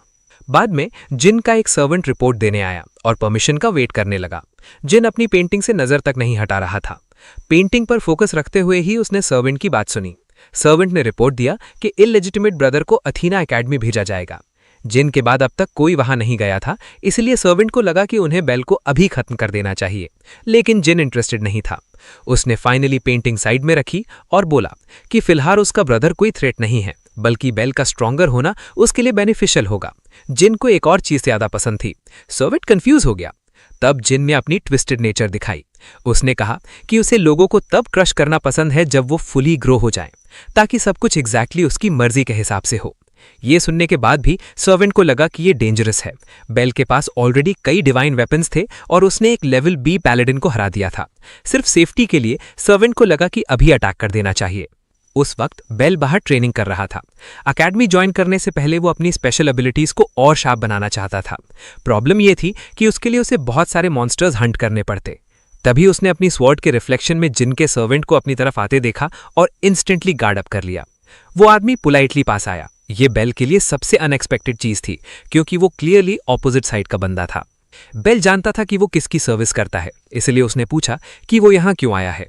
सर्वेंट ने बोला कि वो पहली वाली इंसिडेंट के लिए अपोलोजाइज करने आया है। ड्यूक के एक बेटे पर ब्लेड पॉइंट करना डिसरिस्पेक्टफुल था। एक सेकंड के लिए बेल को लगा कि शायद ये आदमी एक्चुअली डिसेंट है। उसने कहा कि उस बात को ज्यादा मत सोचो। सर्वेंट ने अंडरस्टैंडिंग के लिए थैंक्स कहा, फिर बोला कि एक और बात है। बेल ने अपनी स्वॉर्ड हाथ में ही रखी। सर्वेंट ने पूछा कि क्या वो मॉन्स्टर सब्जुगेशन मिशन ज्वाइन करना चाहेगा। ये ऑफर काफी स्ट्रेंज लग रहा था। उसने एक्सप्लेन किया कि जिन और बाकी पैलेडिन्स किसी और काम में बिजी हैं। बेल की स्किल्स देखने के बाद वो उसकी ग्रोथ में हेल्प करना चाहता था। इनविटेशन सस्पिशियस लग रही थी। बेल सीधा रिफ्यूज नहीं कर सकता था, लेकिन उसे पता था कि उसे केयरफुल रहना पड़ेगा। फिर भी उसने एक्सेप्ट कर लिया। सर्वेंट ने वार्मली थैंक्स कहा, जबकि अंदर ही अंदर वो मिशन पर बेल को मारने का प्लान कर रहा था। बेल ने पूछा कि वो लोग कहाँ जा रहे हैं। जवाब था एक रिमोट जगह जिसका नाम था एका। बेल तुरंत समझ गया इसका मतलब क्या है। वो लगभग भूल ही गया था, लेकिन ये जगह माना बढ़ाने के एक स्पेशल तरीके के लिए परफेक्ट थी। एम्ब्रोजिया एक रेयर आइटम था जो परमानेंटली माना इंक्रीज कर सकता था। जल्दी ही कैरेज मॉन्स्टर हंट के लिए निकल गई। अंदर बैठा बेल मॉन्स्टर्स को मारने और शायद एम्ब्रोजिया ढूंढने को लेकर एक्साइटेड था, लेकिन ये इतना इजी नहीं था। एम्ब्रोजिया पाने के लिए उसे एक हिडन डंजन में एंटर करना पड़ता। लकीली बेल को एक हिडन डंजन की लोकेशन पता थी। वो एथिका नाम की सिटी के पास अपीयर होता था। जब तक वो लोग वहां पहुंचे तब तक रात हो चुकी थी, इसीलिए डिटेल्स डिस्कस करने से पहले उन्हें रुकने के लिए जगह चाहिए थी। सर्वेंट ने बताया कि उनका टारगेट लेविएथन्स का ग्रुप है। एरिया में कई लेविएथन्स देखे गए थे और वो लेवल सी मॉन्स्टर्स थे। क्योंकि काफी लेट हो गया था, इसलिए हंट सुबह डॉन में स्टार्ट होने वाली थी। थोड़ा रेस्ट करने के बाद बेल ने कहा कि वो अपने रूम में जा रहा है। जैसे ही वो स्टेयर्स चढ़ने लगा, सर्वेंट उसे देख रहा था। उस आदमी को लग रहा था कि बेल एक बेवकूफ है जिसे बिल्कुल आइडिया नहीं कि उसके साथ क्या होने वाला है। वो बेल की डेथ को एक एक्सीडेंट की तरह दिखाने का प्लान बना रहा था। चाहे बेल कितना भी गिफ्टेड हो, वो अभी सिर्फ लेवल सी था, इजी प्रे। रूम के अंदर जाते ही बेल ने सोचा कि शायद रेजर ऑलरेडी सो चुका होगा। उसने अपना शील्ड समन किया और उस पर विंडो के थ्रू विंड मैजिक यूज किया।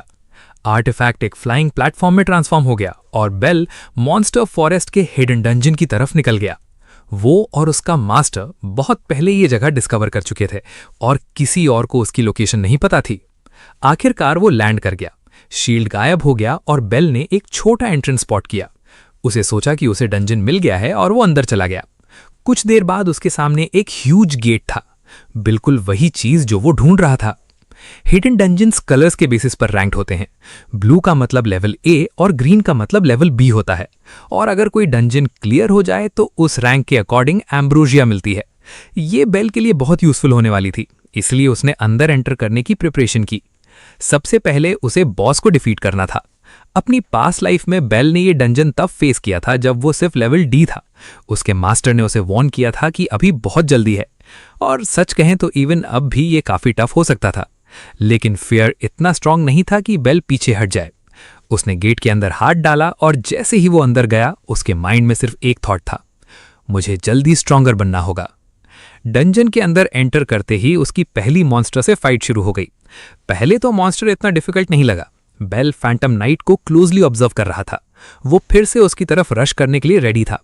उसके अटैक्स फास्ट और शार्प थे, लेकिन बेल हर स्ट्राइक को ब्लॉक कर रहा था। डिफेंड करते वक्त उसे एक ओपनिंग मिली और उसने एक एक्सपोज्ड मोमेंट में काउंटर अटैक किया, लेकिन वो हिट इनफ नहीं थी। उल्टा इम्पैक्ट की वजह से बेल पीछे थ्रो हो गया। उसे एक और वेपन की जरूरत थी, इसलिए उसने हैमर निकाला और एक सॉलिड ब्लो मारा, लेकिन क्रीचर को बिल्कुल डैमेज नहीं हुआ। नॉर्मल अटैक्स उस आर्मर को तोड़ ही नहीं पा रहे थे।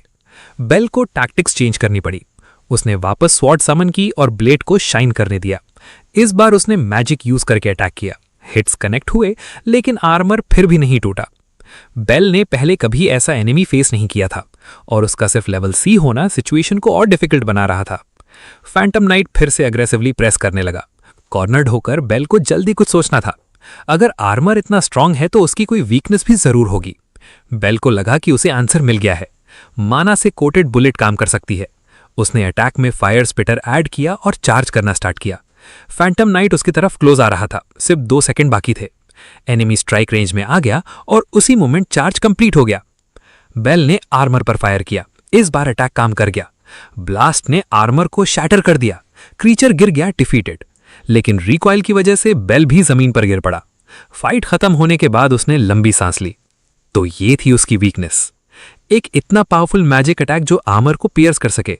अगर बेल के पास उसका डिवाइन वेपन ना होता तो वो सच में बहुत बुरी सिचुएशन में होता। और अगर एक नॉर्मल एनिमी इतना डेंजरस था तो बॉस कितना टेरिफाइंग होगा। फिर भी हिडन डंजन्स वर्थ इट होते थे, क्योंकि मॉन्स्टर्स रेयर आइटम्स ड्रॉप करते थे। बेल को एक पोशन मिला जो स्टैमिना और माना रिस्टोर करता था, और उसे तुरंत उसे ड्रिंक कर लिया। इसके बाद वो आगे बढ़ता गया। रास्ते में आने वाले हर मॉन्स्टर को डिफीट करता हुआ वो फाइनली अपने गोल तक पहुंच गया। उस जायंट गेट के पीछे स्ट्रॉन्गेस्ट एनिमी था। बेल को नहीं पता था कि वो डीमन होगा या कोई ह्यूज सर्पेंट, लेकिन अब वो पता लगने वाला था। वो फाइनल चैम्बर में एंटर हुआ। जगह बिल्कुल अरीना जैसी लग रही थी। तभी उसने कुछ सुना। एक नाइट शेप्ड शैडो सामने अपीयर हुई और बेल का बॉडी इंस्टेंटली टेंस हो गया। प्रेशर इतना क्रशिंग था कि सांस लेना मुश्किल लग रहा था। उसके सामने खड़ा मॉन्स्टर क्लियरली एक अलग लेवल का था। उसकी eyes bright bloody red glow कर रही थी। नाइट धीरे धीरे उसकी तरफ आया। ये डेफिनेटली डंजन बॉस था। बेल ने खुद को रेडी किया और फुल अलर्ट रहा। फैंटम नाइट ने अपनी स्वॉर्ड की तरफ देखा और एक शार्प मोशन में मूव किया।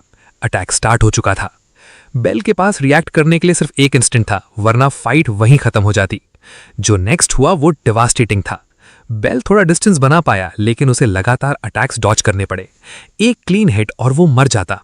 क्रीचर फिर उसकी तरफ मुड़ा और बेल को जंप करके बचना पड़ा। उस ओपनिंग का यूज करके बेल ने अपनी स्वॉर्ड समन की। अब वो काउंटर अटैक कर सकता था। उसने एक गैप फाइंड किया और फैंटम नाइट की बैक पर स्लैश मारा, लेकिन आर्मर उसके एक्सपेक्टेशन से भी ज्यादा टफ निकला। उसे ब्रेक करना इजी नहीं था। सोचने का टाइम ही नहीं था। बेल सिर्फ डॉजिंग पर फोकस कर रहा था और वही प्लान यूज करने लगा जो पहले काम आया था। फायर स्पिटर अब भी उसका बेस्ट ऑप्शन था, लेकिन इस बार वो अटैक को और ज्यादा चार्ज करेगा, पूरे 5 सेकंड्स तक। उसे बस थोड़ा और टाइम चाहिए था। जैसे ही चार्ज कंप्लीट हुआ, बेल ने फैंटम नाइट पर फायर किया, होप करते हुए कि ये अटैक फाइट फिनिश कर देगा। ब्लास्ट सीधा टारगेट पर हिट हुआ, लेकिन बेल शॉक हो गया। अटैक का कोई इफेक्ट नहीं हुआ। तब उसने नाइट के चेस्ट पर एक स्ट्रेंज मार्क नोटिस किया। उसकी मैजिक रेजिस्टेंस अबसर्ड लेवल की थी। बेल फिर से कॉर्नर हो गया। वो सिर्फ इसलिए सर्वाइव कर रहा था क्योंकि वो इनफ फास्ट था हर अटैक डॉज करने के लिए। एक्स्ट्रा प्रोटेक्शन के लिए उसने अपना शील्ड भी समन कर लिया। शील्ड ने एक डायरेक्ट हिट ब्लॉक कर दिया, लेकिन उस अटैक की फोर्स टेरिफाइंग थी। बेल के हाथ तक शेक करने लगे। तभी उसने नोटिस किया कि फैंटम नाइट ने अपना अटैक पैटर्न स्विच कर दिया है। इस बार अटैक ऊपर से आ रहा था, एक प्योर किलिंग ब्लो। बेल को इंस्टेंटली मूव करना पड़ा। ब्लैक नाइट की स्वॉर्ड ग्राउंड पर क्रैश हुई और पूरा अरीना फ्लोर शैटर हो गया। डस्ट हर तरफ एक्सप्लोड हो गई और मॉन्स्टर कुछ देर के लिए बेल को देख नहीं पाया। कुछ मोमेंट्स बाद बेल अरीना के दूसरे साइड पर अपीयर हुआ। उसके पास अब इतना माना नहीं बचा था कि वो आर्मर तोड़ सके। फिर उसने नोटिस किया कि डस्ट उसकी एनिमी को हाइड कर रही है। तभी एक ग्लो फॉर्म होने लगा। बेल की बॉडी में ठंडी सी चिल दौड़ गई। क्रीचर ने अपनी स्वॉर्ड सीधा उसकी तरफ थ्रो कर दी थी। बेल ने बिल्कुल लास्ट सेकंड पर शील्ड रेस किया और किसी तरह डेथ से बच गया। ब्लेड बाउंस होते हुए अरीना में दूर चली गई। लेकिन तब बेल को रियलाइज हुआ कि वो अटैक एक्चुअल एंड नहीं था। स्वॉर्ड थ्रो सिर्फ एक फेक था। रियल अटैक पीछे से आ रहा था। उसके पास उसे स्टॉप करने का कोई वे नहीं था। अटैक सीधा उस पर लगा और अनबेरेबल पेन उसके पूरे बॉडी में फैल गया। बेल क्रैश होते हुए मॉन्स्टर के फीट के पास गिरा और मॉन्स्टर अभी भी रुका नहीं था। वो बेल को अपने फुट के नीचे क्रश करने की कोशिश करने लगा। कंप्लीटली एग्जॉस्टेड होने के बावजूद बेल किसी तरह बैरली मूव कर गया। सिर्फ एलेक्सर की वजह से वो अब तक मूव कर पा रहा था। अगर वो पोशन नहीं होता तो बेल कब का हार चुका होता और अब उसके पास डिपेंड करने के लिए कुछ भी नहीं बचा था। इसी बीच क्रीचर ने अपनी स्वॉर्ड वापस हासिल कर ली। बेल के पास जीतने का कोई क्लियर वे नहीं था, इसलिए उसने एक गैम्बल लेने का डिसाइड किया। उसका शील्ड सबसे हेवी चीज थी जो उसके पास थी। तब उसके माइंड में एक आइडिया आया। अगर वो विंड मैजिक यूज करे तो शायद शील्ड को इतनी फोर्स से थ्रो कर सके कि वो एक डेडली वेपन बन जाए। और पहली बार शील्ड सिर्फ डिफेंस नहीं बल्कि अटैक वेपन बन गया। सच कहें तो अब वो बेल का सबसे स्ट्रॉन्गेस्ट प्रोजेक्टाइल था। लेकिन उसका प्लान ऑलमोस्ट फेल हो गया। फैंटम नाइट ने ऐसे डॉज किया जैसा बेल ने एक्सपेक्ट ही नहीं किया था और अब बेल कंप्लीटली एक्सपोज हो चुका था। अब उस स्वॉर्ड को रोकने के लिए कुछ भी नहीं बचा था। ट्रैप होकर बेल समझ गया कि वो इस अटैक को डॉज नहीं कर पाएगा और शील्ड भी उसके पास नहीं था जो उसे प्रोटेक्ट कर सके। उसकी लास्ट होप बस इतनी थी कि कहीं समहाउ शील्ड का पाथ चेंज हो जाए। तभी क्रीचर के सरप्राइज के लिए शील्ड हवा में कर्व होते हुए वापस आया और उसे हिट कर गया। उस एक मोमेंट ने बेल को इनफ टाइम दे दिया ब्लेड के पास से स्लिप करने का। वो तुरंत आगे रश किया। इस बार उसने अपना अप्रोच चेंज कर दिया। स्वॉर्ड की जगह उसने हैमर यूज किया ताकि फाइनली उस आर्मर को तोड़ सके। फैंटम नाइट ने अटैक आता हुआ देख लिया लेकिन वो इवेड नहीं कर पाया। हिट इतनी क्रशिंग फोर्स के साथ लगी कि क्रीचर सीधा नीचे गिर गया। ब्रूटल फाइट के बाद बेल वहीं खड़ा हैविली पैंट कर रहा था। शील्ड थ्रो करना एक बहुत बड़ा रिस्क था लेकिन प्लान काम कर गया। अब उसे सिर्फ आर्मर के अंदर जो भी था उसे स्टैब करना था। लेकिन बेल थोड़ा ज्यादा हेजिटेट कर गया और फैंटम नाइट फिर से उठ खड़ा हुआ। फाइट अभी खत्म नहीं हुई थी। अचानक आर्मर की प्लेट्स गिरने लगी और क्रीचर का असली फॉर्म रिवील हुआ। ये कुछ ऐसा था जो बेल भी समझ नहीं पा रहा था। फिर मॉन्स्टर ने अपनी स्वॉर्ड गार्ड के पास एक लैच पकड़ा और उसमें से कुछ निकाला जो दूसरी वेपन जैसा लग रहा था, लेकिन वो एक्चुअली एक लॉक था। उसकी स्वॉर्ड अब तक शीथ थी, सिर्फ अब उसका असली वेपन रिवील हुआ था। बेल ने पहले ऐसा कभी कुछ नहीं देखा था और अब उसके सामने पहले से भी ज्यादा डेंजरस एनिमी खड़ा था। क्रीचर सडनली बहुत फास्ट हो गया और बेल बैरली उसके अटैक्स कीप अप कर पा रहा था। तभी वो वॉल में जाकर क्रैश हो गया। पेन उसके पूरे बॉडी में फैल गया। ग्राउंड पर गिरते ही उसे लगा कि अब वो फाइट ही नहीं कर सकता, लेकिन क्रीचर फिर भी उसकी तरफ बढ़ता रहा। बेल की सेंसेस धीरे धीरे फेड हो रही थी और बॉस उसे फिनिश करने के लिए क्लोज आ रहा था। ऑलमोस्ट जीरो स्ट्रेंथ बचने के बावजूद बेल ने खुद को फोर्स करके उठाया। उसे पता था कि अगर वो नीचे पड़ा रहा तो वो वहीं मर जाएगा। मुश्किल से अपना हेड लिफ्ट करते हुए उसने एक स्लैश को अपनी तरफ आते देखा, लेकिन अटैक रुक गया। बेल ने गॉन्टलेट यूज कर ली थी और फाइनली क्रीचर की लक खत्म हो गई। मॉन्स्टर खुद समझ नहीं पा रहा था क्या हुआ। बेल कंप्लीटली एग्जॉस्टेड लग रहा था, फिर भी उसने अपनी स्वॉर्ड समन कर ली। पहली बार उसने एनिमी को पीछे ढकेल दिया। अब असली बैटल शुरू हुई। दोनों एक के बाद एक अटैक्स एक्सचेंज करने लगे। दोनों की स्पीड और भी ज्यादा बढ़ चुकी थी और फाइट पूरे अरीना में स्प्रेड हो गई। आर्मर के बिना मॉन्स्टर एक्चुअली और स्ट्रॉन्गर था, लेकिन वो भी बेल के अगेंस्ट इनफ नहीं था। गॉन्टलेट की पावर के साथ बेल को लग रहा था कि अब वो इसे फिनिश कर सकता है। तभी मॉन्स्टर के बॉडी पर बना मार्क कलर चेंज कर गया और ब्राइट रेड ग्लो करने लगा। बेल ने अटैक किया, लेकिन उसकी स्वॉर्ड सिर्फ इट आफ्टर इमेज को ही कट कर पाई। उसे इंस्टेंटली समझ आ गया कि वो मिस कर चुका है और किसी तरह लास्ट सेकंड पर गार्ड रेस करके काउंटर अटैक ब्लॉक किया। उस कलर चेंज ने क्रीचर को और भी फास्ट बना दिया था और बेल फिर से प्रेशर में आ गया। फिर भी वो अभी हारा नहीं था, लेकिन जीतने के लिए उसे और पावर चाहिए थी और जितनी ज्यादा पावर वो ड्रॉ करता गया उतना ही वो डेंजरस होता गया। वो पावर एडिक्टिव थी। तब बेल के माइंड में एक ट्विस्टेड फिगर अपीयर हुई और उसे सच समझ में आ गया। गॉन्टलेट कर्स्ड थी। उसकी फुल पावर पाने के लिए बेल को अपनी सोल ऑफर करनी पड़ती और वो ऑलमोस्ट उस डील को एक्सेप्ट करने वाला था। एक डार्क आउरा उसके अराउंड रैप होने लगी और बेल धीरे धीरे कंट्रोल लूज करने लगा। उसे फील हुआ जैसे वो खुद ही डिसअपियर हो रहा हो। वो मिस्टीरियस एंटिटी उसके कान में विस्पर करने लगी कि उसे अभी पावर की जरूरत है। उसका सारा पेन सिर्फ उसकी वीकनेस की वजह से था। वही वीकनेस थी जिसकी वजह से लोग हमेशा उसे क्रश करते आए हैं और जिसकी वजह से उसने अपनी लाइफ भी लूज की थी। एंटिटी ने कहा कि अब तक तो उसे वीक होने से थक जाना चाहिए था। अब वक्त आ गया है कि वो जो चाहता है उसे फोर्स से छीन ले। धीरे धीरे बेल और भी डार्कनेस में डूबता गया। ओपनिंग देखते ही क्रीचर उसे किल करने के लिए रश हुआ, लेकिन तब तक बेल की पावर कंप्लीटली चेंज हो चुकी थी। दोनों की ब्लेड्स इक्वल फोर्स के साथ टकराए और उनके क्लैश से एक वायलेंट शॉकवेव पूरे अरीना में फैल गए। उस वक्त बेल को सिर्फ एक ही चीज चला रही थी, तबाही की भूख। अब उसे जीतने की भी परवाह नहीं थी। वो बस सब कुछ तोड़ देना चाहता था। सबसे पहले वो क्रीचर, उसके बाद जो भी उसके रास्ते में आता वो उसे मिटा देता। लेकिन खुद को पूरी तरह खोने से पहले बेल को अपनी बहन याद आ गई। उस एक ख्याल ने उसकी होश वापस ला दी। वो अब भी उस खतरनाक क्रीचर से लड़ रहा था, पर उसे पता था कि वो इतनी बड़ी कीमत नहीं चुका सकता। उसकी बहन अब भी उसका इंतजार कर रही थी। वो किसी को मारने के लिए नहीं लड़ रहा था। उसे पावर सिर्फ एक वजह के लिए चाहिए थी, अपनी बहन की हिफाजत के लिए। इसी सोच ने उसे दोबारा खुद पर कंट्रोल दे दिया। अब वक्त था उस क्रीचर को खत्म करने का और उसकी पावर हासिल करने का। एजिस हद से ज्यादा पावरफुल था। बेल ने डंजन बॉस को आसानी से पीछे ढकेल दिया। फिर वो एंटिटी दोबारा उसे लालच देने लगी, और भी ज्यादा पावर देने का ऑफर करते हुए। बस बदले में उसकी सोल मांग रही थी। अंदर से स्ट्रगल करते हुए भी बेल ने लड़ना नहीं छोड़ा और क्रीचर भी उस पर टूट पड़ा। दोनों ने भारी अटैक्स लॉन्च किए और एक बार फिर तेज रफ्तार कॉम्बैट में टकरा गए। क्रीचर ने माना अटैक से बेल को सरप्राइज करने की कोशिश की, लेकिन बेल ज्यादा फास्ट था। उसने उसका वेपन उड़ा दिया और एक ही स्लैश में उसकी एक बाहु काट दी। अब क्रीचर के पास जीतने का कोई असली चांस नहीं बचा था। बेल को आखिर वो ओपनिंग मिल गई जिसका वो इंतजार कर रहा था, और उसने क्रीचर को सीधा बीच से 2 टुकड़े कर दिया। आखिरकार मॉन्स्टर खत्म हो चुका था और जीत बेल की हुई। पावर अब भी उसके अंदर दौड़ रही थी जब उसने डेड क्रीचर को धीरे धीरे बिखरते देखा। बैटल खत्म हो चुकी थी, इसलिए अब वो कर्स्ड गॉन्टलेट उतार सकता था। वो एनिमी उसे उसकी लिमिट तक ढकेल चुका था और बेल लगभग खुद को खो बैठा था। उसे समझ आ गया था कि जितना हो सके उस गॉन्टलेट को यूज करने से बचना पड़ेगा। तभी उसके सामने एक छोटी सी वायल अपीयर हुई। यही वो चीज थी जिसके लिए वो आया था, एम्ब्रोजिया। अगर वो इसे पी लेता तो उसका माना सीधा बी लेवल पैलेडिन के लेवल तक पहुंच जाता, इतना कि वो अपने डिवाइन आर्मामेंट पावर्स यूज कर सके। बेल ने पहले कभी एम्ब्रोजिया नहीं देखा था, इसलिए वो नर्वस था। लेकिन अगर उसे एक बेहतर फ्यूचर चाहिए था तो उसे ये पीना ही पड़ेगा। शुरू में कुछ नहीं हुआ, फिर अचानक उसका माना बहुत तेजी से बढ़ने लगा। ये कमाल था, सिर्फ एक पल में वो बी लेवल तक पहुंच गया। और तब दर्द शुरू हुआ। दर्द इतना ज्यादा था कि उसे बर्दाश्त करना मुश्किल हो गया। उसका सीना धड़क रहा था और पूरा शरीर जलता हुआ महसूस हो रहा था। उसकी कमर पर लटकी शीत चमकने लगी। बेल को समझ नहीं आ रहा था कि क्या हो रहा है। अगले ही पल वो गिर गया और बेहोश हो गया।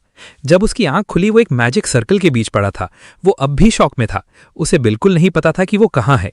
ये जगह किसी दूसरी दुनिया जैसी लग रही थी। तब एक आदमी ने उसका स्वागत किया और कहा कि आखिर वो जाग गया। बेल को तुरंत महसूस हुआ कि काफी वक्त हो चुका था जब वो आखिरी बार उससे मिला था। हुड से चेहरा छुपा होने के बावजूद बेल उसे पहचान गया। अपने मास्टर को वो कभी नहीं भूल सकता था। वहां वो अकेला भी नहीं था। एक लड़की हैमर पकड़े हुए थी, दूसरा आदमी गॉन्टलेट लिए खड़ा था और एक नाइट स्वॉर्ड के साथ मौजूद था। सभी ने बेल का वार्मली वेलकम किया। बेल ने कभी ऐसी जगह के बारे में नहीं सुना था। ये सोल्स का डिमेंशन था। अपने स्टूडेंट को दोबारा देखकर आदमी इमोशनल हो गया और बेल भी खुश था। उसके मास्टर का नाम रीजस था, वही जिसने उसे एवलॉर्ड लिया था। रीजस ही एक्लिस शील्ड का ओरिजिनल ओनर भी था। इतनी अचानक अपने मास्टर को दोबारा देखना बेल के लिए बहुत खास था, लेकिन वो कंफ्यूज भी था क्योंकि वो टाइम में पीछे जा चुका था। उसे समझ नहीं आ रहा था कि रीजस को अभी सब कुछ कैसे याद है। रिजिस ने समझाया कि ये जगह एवलॉन के अंदर ही एग्जिस्ट करती है, वही जगह जहां डिवाइन आर्मामेंट्स और उनके पिछले वील्डर्स की सोर्स रखी जाती है। ये सुनकर बेल हैरान रह गया। फिर उसने पूछा कि उसके मास्टर का असली बॉडी क्या हुआ। रिजिस ने कहा शायद कहीं माउंटेन्स में रिटायरमेंट एंजॉय कर रहा होगा। एवलॉन अपने यूजर्स की सोल से बॉन्ड करता है और जब बेल उसे लेकर टाइम ट्रैवल कर गया तो उसका कनेक्शन टूट गया, लेकिन फिर भी रिजिस की कॉन्शियसनेस उसकी बॉडी से लिंक रही। बेल ने तुरंत अंदाजा लगा लिया कि एवलॉन ने ही उसे पास्ट में भेजा होगा, लेकिन रिजिस को भी इस बात का यकीन नहीं था। जितना वो जानता था डिवाइन आर्मामेंट में ऐसी पावर नहीं थी। बेल को उम्मीद नहीं थी कि उसका मास्टर भी इसका जवाब नहीं दे पाएगा। फिर भी रिजिस ने उसकी तारीफ की और कहा कि उसने अपनी बहन को प्रोटेक्ट करके बहुत अच्छा काम किया। यह सुनकर बेल शर्मा गया। फिर उसने पूछा कि उसे यहाँ क्यों लाया गया है।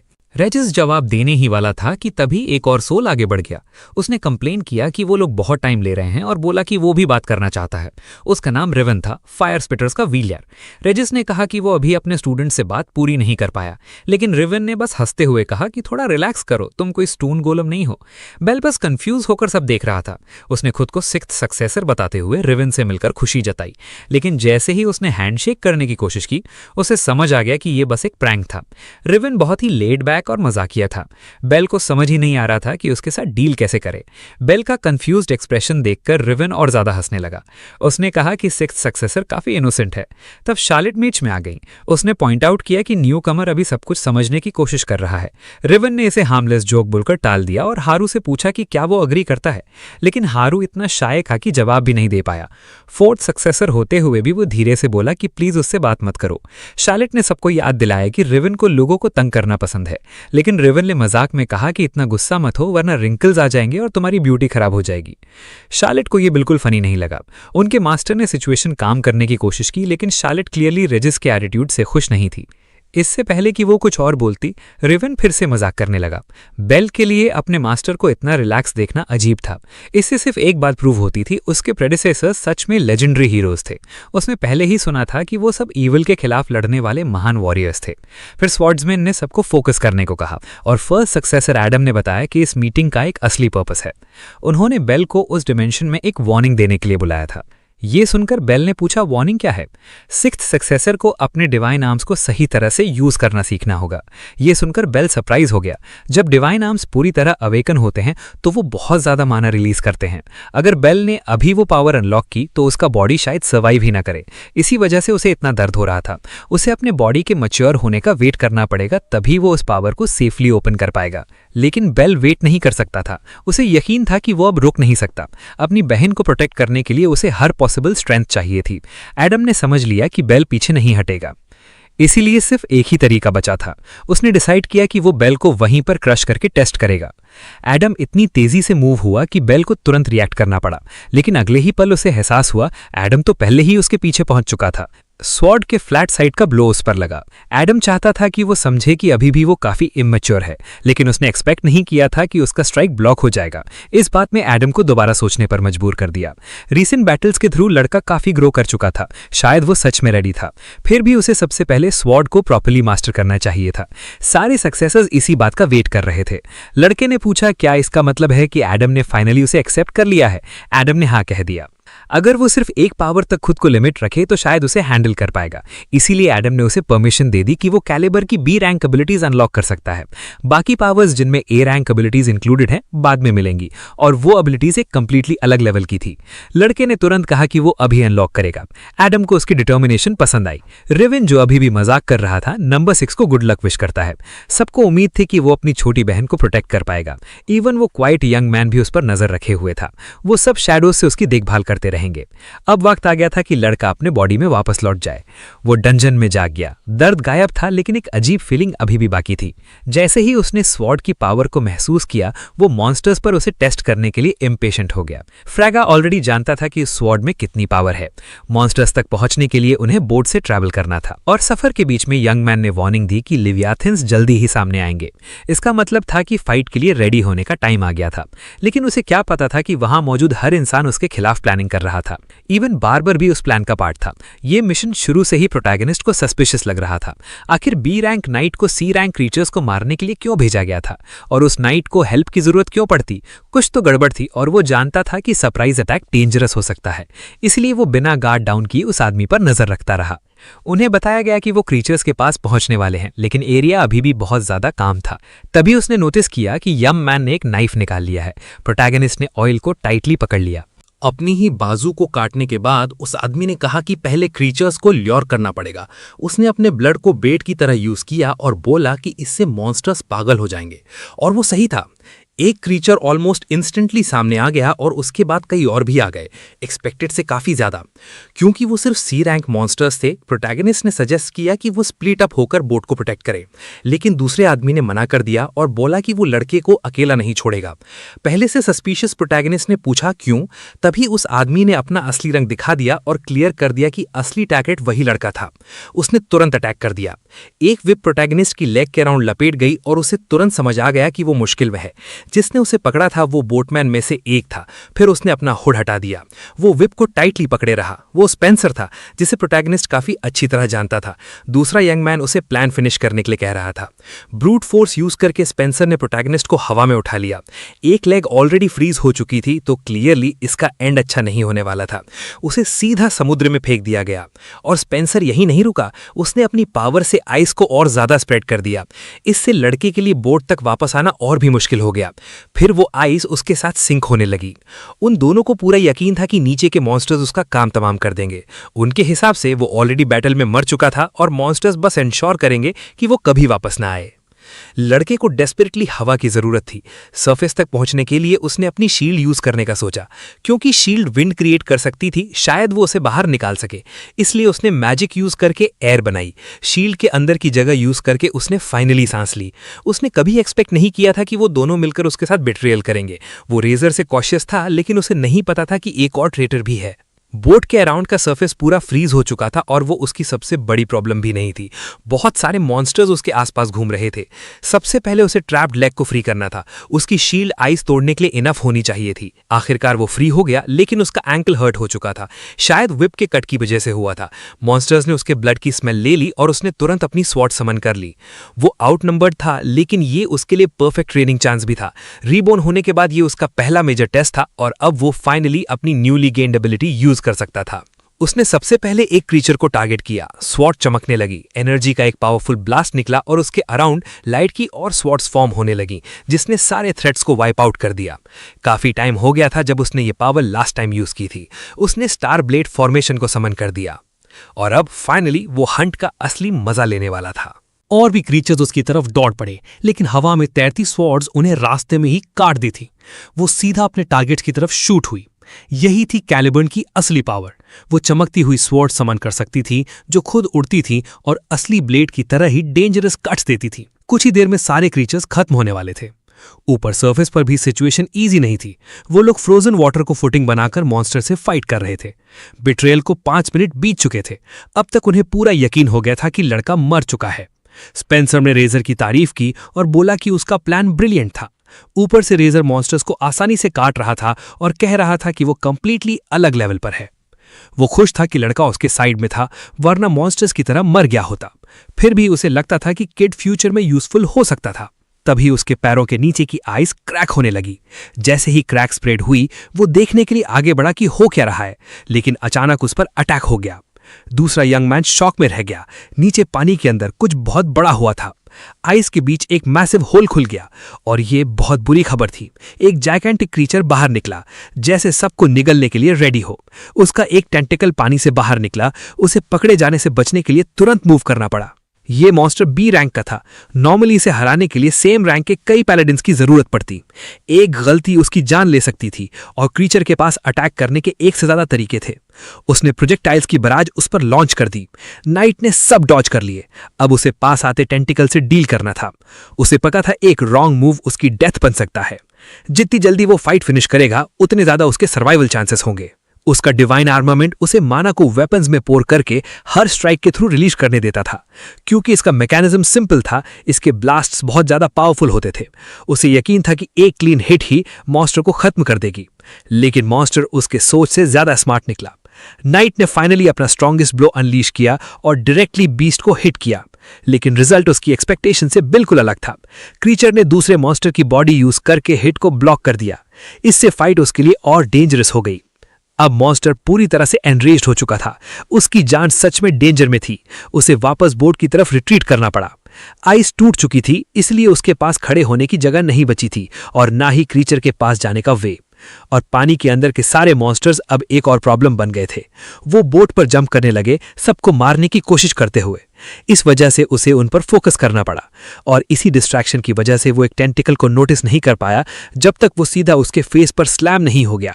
उसके वेपन्स एक साथ बहुत सारे एनिमी से फाइट करने के लिए बने ही नहीं थे, ऊपर से बैटलफील्ड भी उसके फेवर में नहीं था और वो बोट को बस छोड़ भी नहीं सकता था।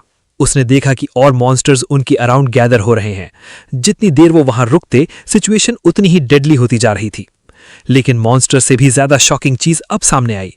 प्रोटैगनिस्ट पानी से बाहर निकला, जबकि सबको लग रहा था कि वो कब का मर चुका होगा। फिर वो अपनी शील्ड पर सोर करते हुए आया और भी मॉन्स्टर्स को काट दिया। प्रोटैगनिस्ट ने नोटिस किया कि डिसीवर ट्रबल में है और रेजर बस ये जानना चाहता था कि लड़का अब तक जिंदा कैसे है। बिट्री होने के बाद भी बेल ने हेल्प करना चूज किया, लेकिन रेजर को उस पर बिल्कुल भरोसा नहीं था। उसके लिए वो जायंट बीस्ट एक बी लेवल मॉन्स्टर था जो लड़के के लेवल से ऊपर था, लेकिन बेल उसे गलत प्रूफ करने के लिए रेडी था। जैसे जैसे वो क्रीचर के पास गया और ज्यादा टेंटिकल्स उसकी तरफ आए, फिर भी वो ब्लाइंडली चार्ज नहीं कर रहा था। वो कैलिबर्न की पावर यूज कर रहा था। फ्लोटिंग ब्लेड्स उसके रास्ते के हर टेंटिकल को काट देती थीं। ये देखकर रेजर को यकीन ही नहीं हो रहा था कि बेल ने अपने वेपन की स्पेशल स्किल मास्टर कर ली है। इतनी पावर को कंट्रोल करने में नॉर्मली बहुत ज्यादा टाइम लगता।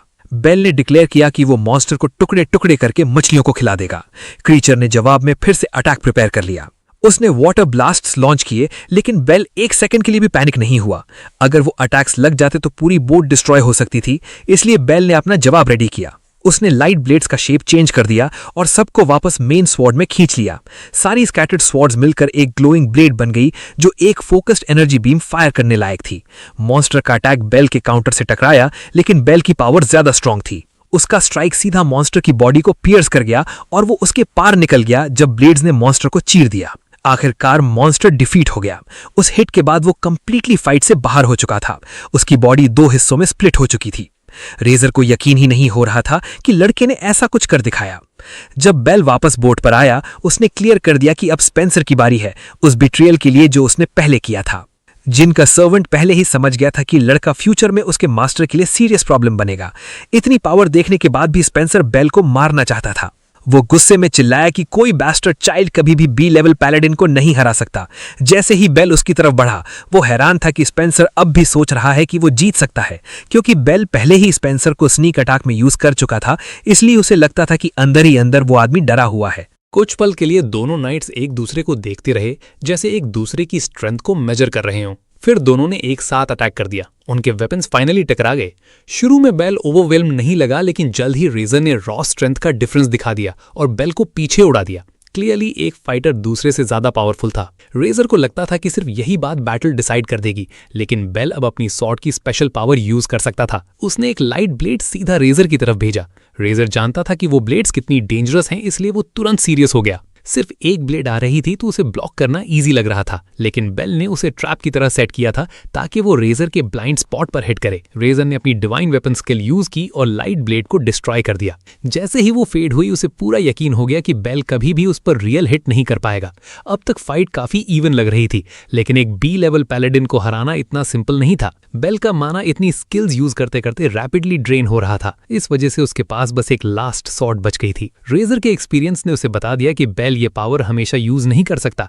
हर पावर की एक कॉस्ट होती है, इसलिए वो एग्रेसिवली चार्ज कर गया फाइट को फिनिश करने के लिए। उसका पहला स्ट्राइक वैसे हिट नहीं हुआ जैसे वो चाहता था, लेकिन नेक्स्ट ब्लो और उसके बाद का कॉम्बो सीधा लग गया। बेल का बॉडी अभी यंग था और फुली डेवलप्ड भी नहीं हुआ था, इसलिए वो इतने हैवी हिट्स ज्यादा देर तक नहीं झेल सकता था। दोनों के बीच का स्ट्रेंथ गैप अब बहुत बड़ा एडवांटेज बन रहा था। बेल चाहता तो एजेस यूज करके फाइट खत्म कर सकता था, लेकिन उसे डार्कनेस में फंसने का डर था, इसलिए उसने वेपन चेंज कर दिया और रेजर पर लगातार शॉट्स फायर करने लगा। रेजर ने हर एक शॉट डॉज कर दिया, लेकिन वही ओपनिंग थी जिसका बेल वेट कर रहा था। रेजर को प्लान समझ आ गया और उसे लगा बेल के पास इनफ स्पीड नहीं है कि वो उसे सक्सेसफुली एग्जीक्यूट कर सके। लेकिन जो नेक्स्ट हुआ उसकी उसने बिल्कुल एक्सपेक्टेशन नहीं की थी। उन शॉट्स की रिकॉइल को यूज करके बेल और भी ज्यादा स्पीड से डिस्टेंस क्लोज कर गया, जिसकी वजह से उसका स्लैश एक्सपेक्टेड से पहले लैंड हुआ। वो ऑलमोस्ट रेजर का हेड उड़ा देता, लेकिन बस उसे और ज्यादा गुस्सा दिलाने में सक्सेसफुल हुआ। जैसे ही रेजर का रेज बढ़ने लगा, बेल समझ गया कि उसका प्लान काम कर रहा है।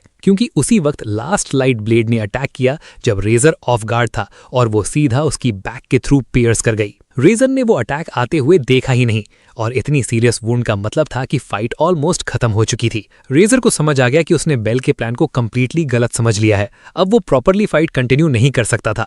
बेल कामली उसके पास चला गया और बोला कि अब सब खत्म हो चुका है। उसने वार्निंग भी दी कि कोई रेकलेस मूव मत करना, लेकिन सरेंडर करना कभी भी रेजर की सोच का पार्ट नहीं था। उसका मानना था कि बेल उसके मास्टर जिन के फ्यूचर के लिए थ्रेट है, इसलिए बेल को यहीं रोकना जरूरी था। ये सुनकर बेल ने पूछा कि वो अपने ब्रदर के लिए इतना लॉयल क्यों है। ये सवाल सुनते ही रेजर पुरानी मेमोरी में चला गया।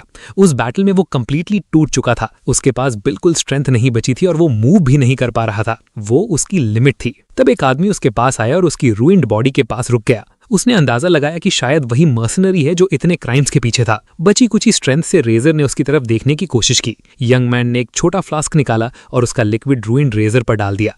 फिर उसने कहा कि आज उसका लकी डे है क्योंकि अब से वो उसका होगा। इसी वजह से रेजर इतना लॉयल था। जिन ने उसे एक्सेप्ट किया था और रेजर मानता था कि उसे उस काइंडनेस का रीपे हर हाल में करना है, चाहे उसकी कोई भी कीमत क्यों ना हो। फिर उसने बेल की समन की हुई लाइट ब्लेड डिस्ट्रॉय कर दी। उसके ब्रोकन फ्रैगमेंट जमीन पर गिर गए।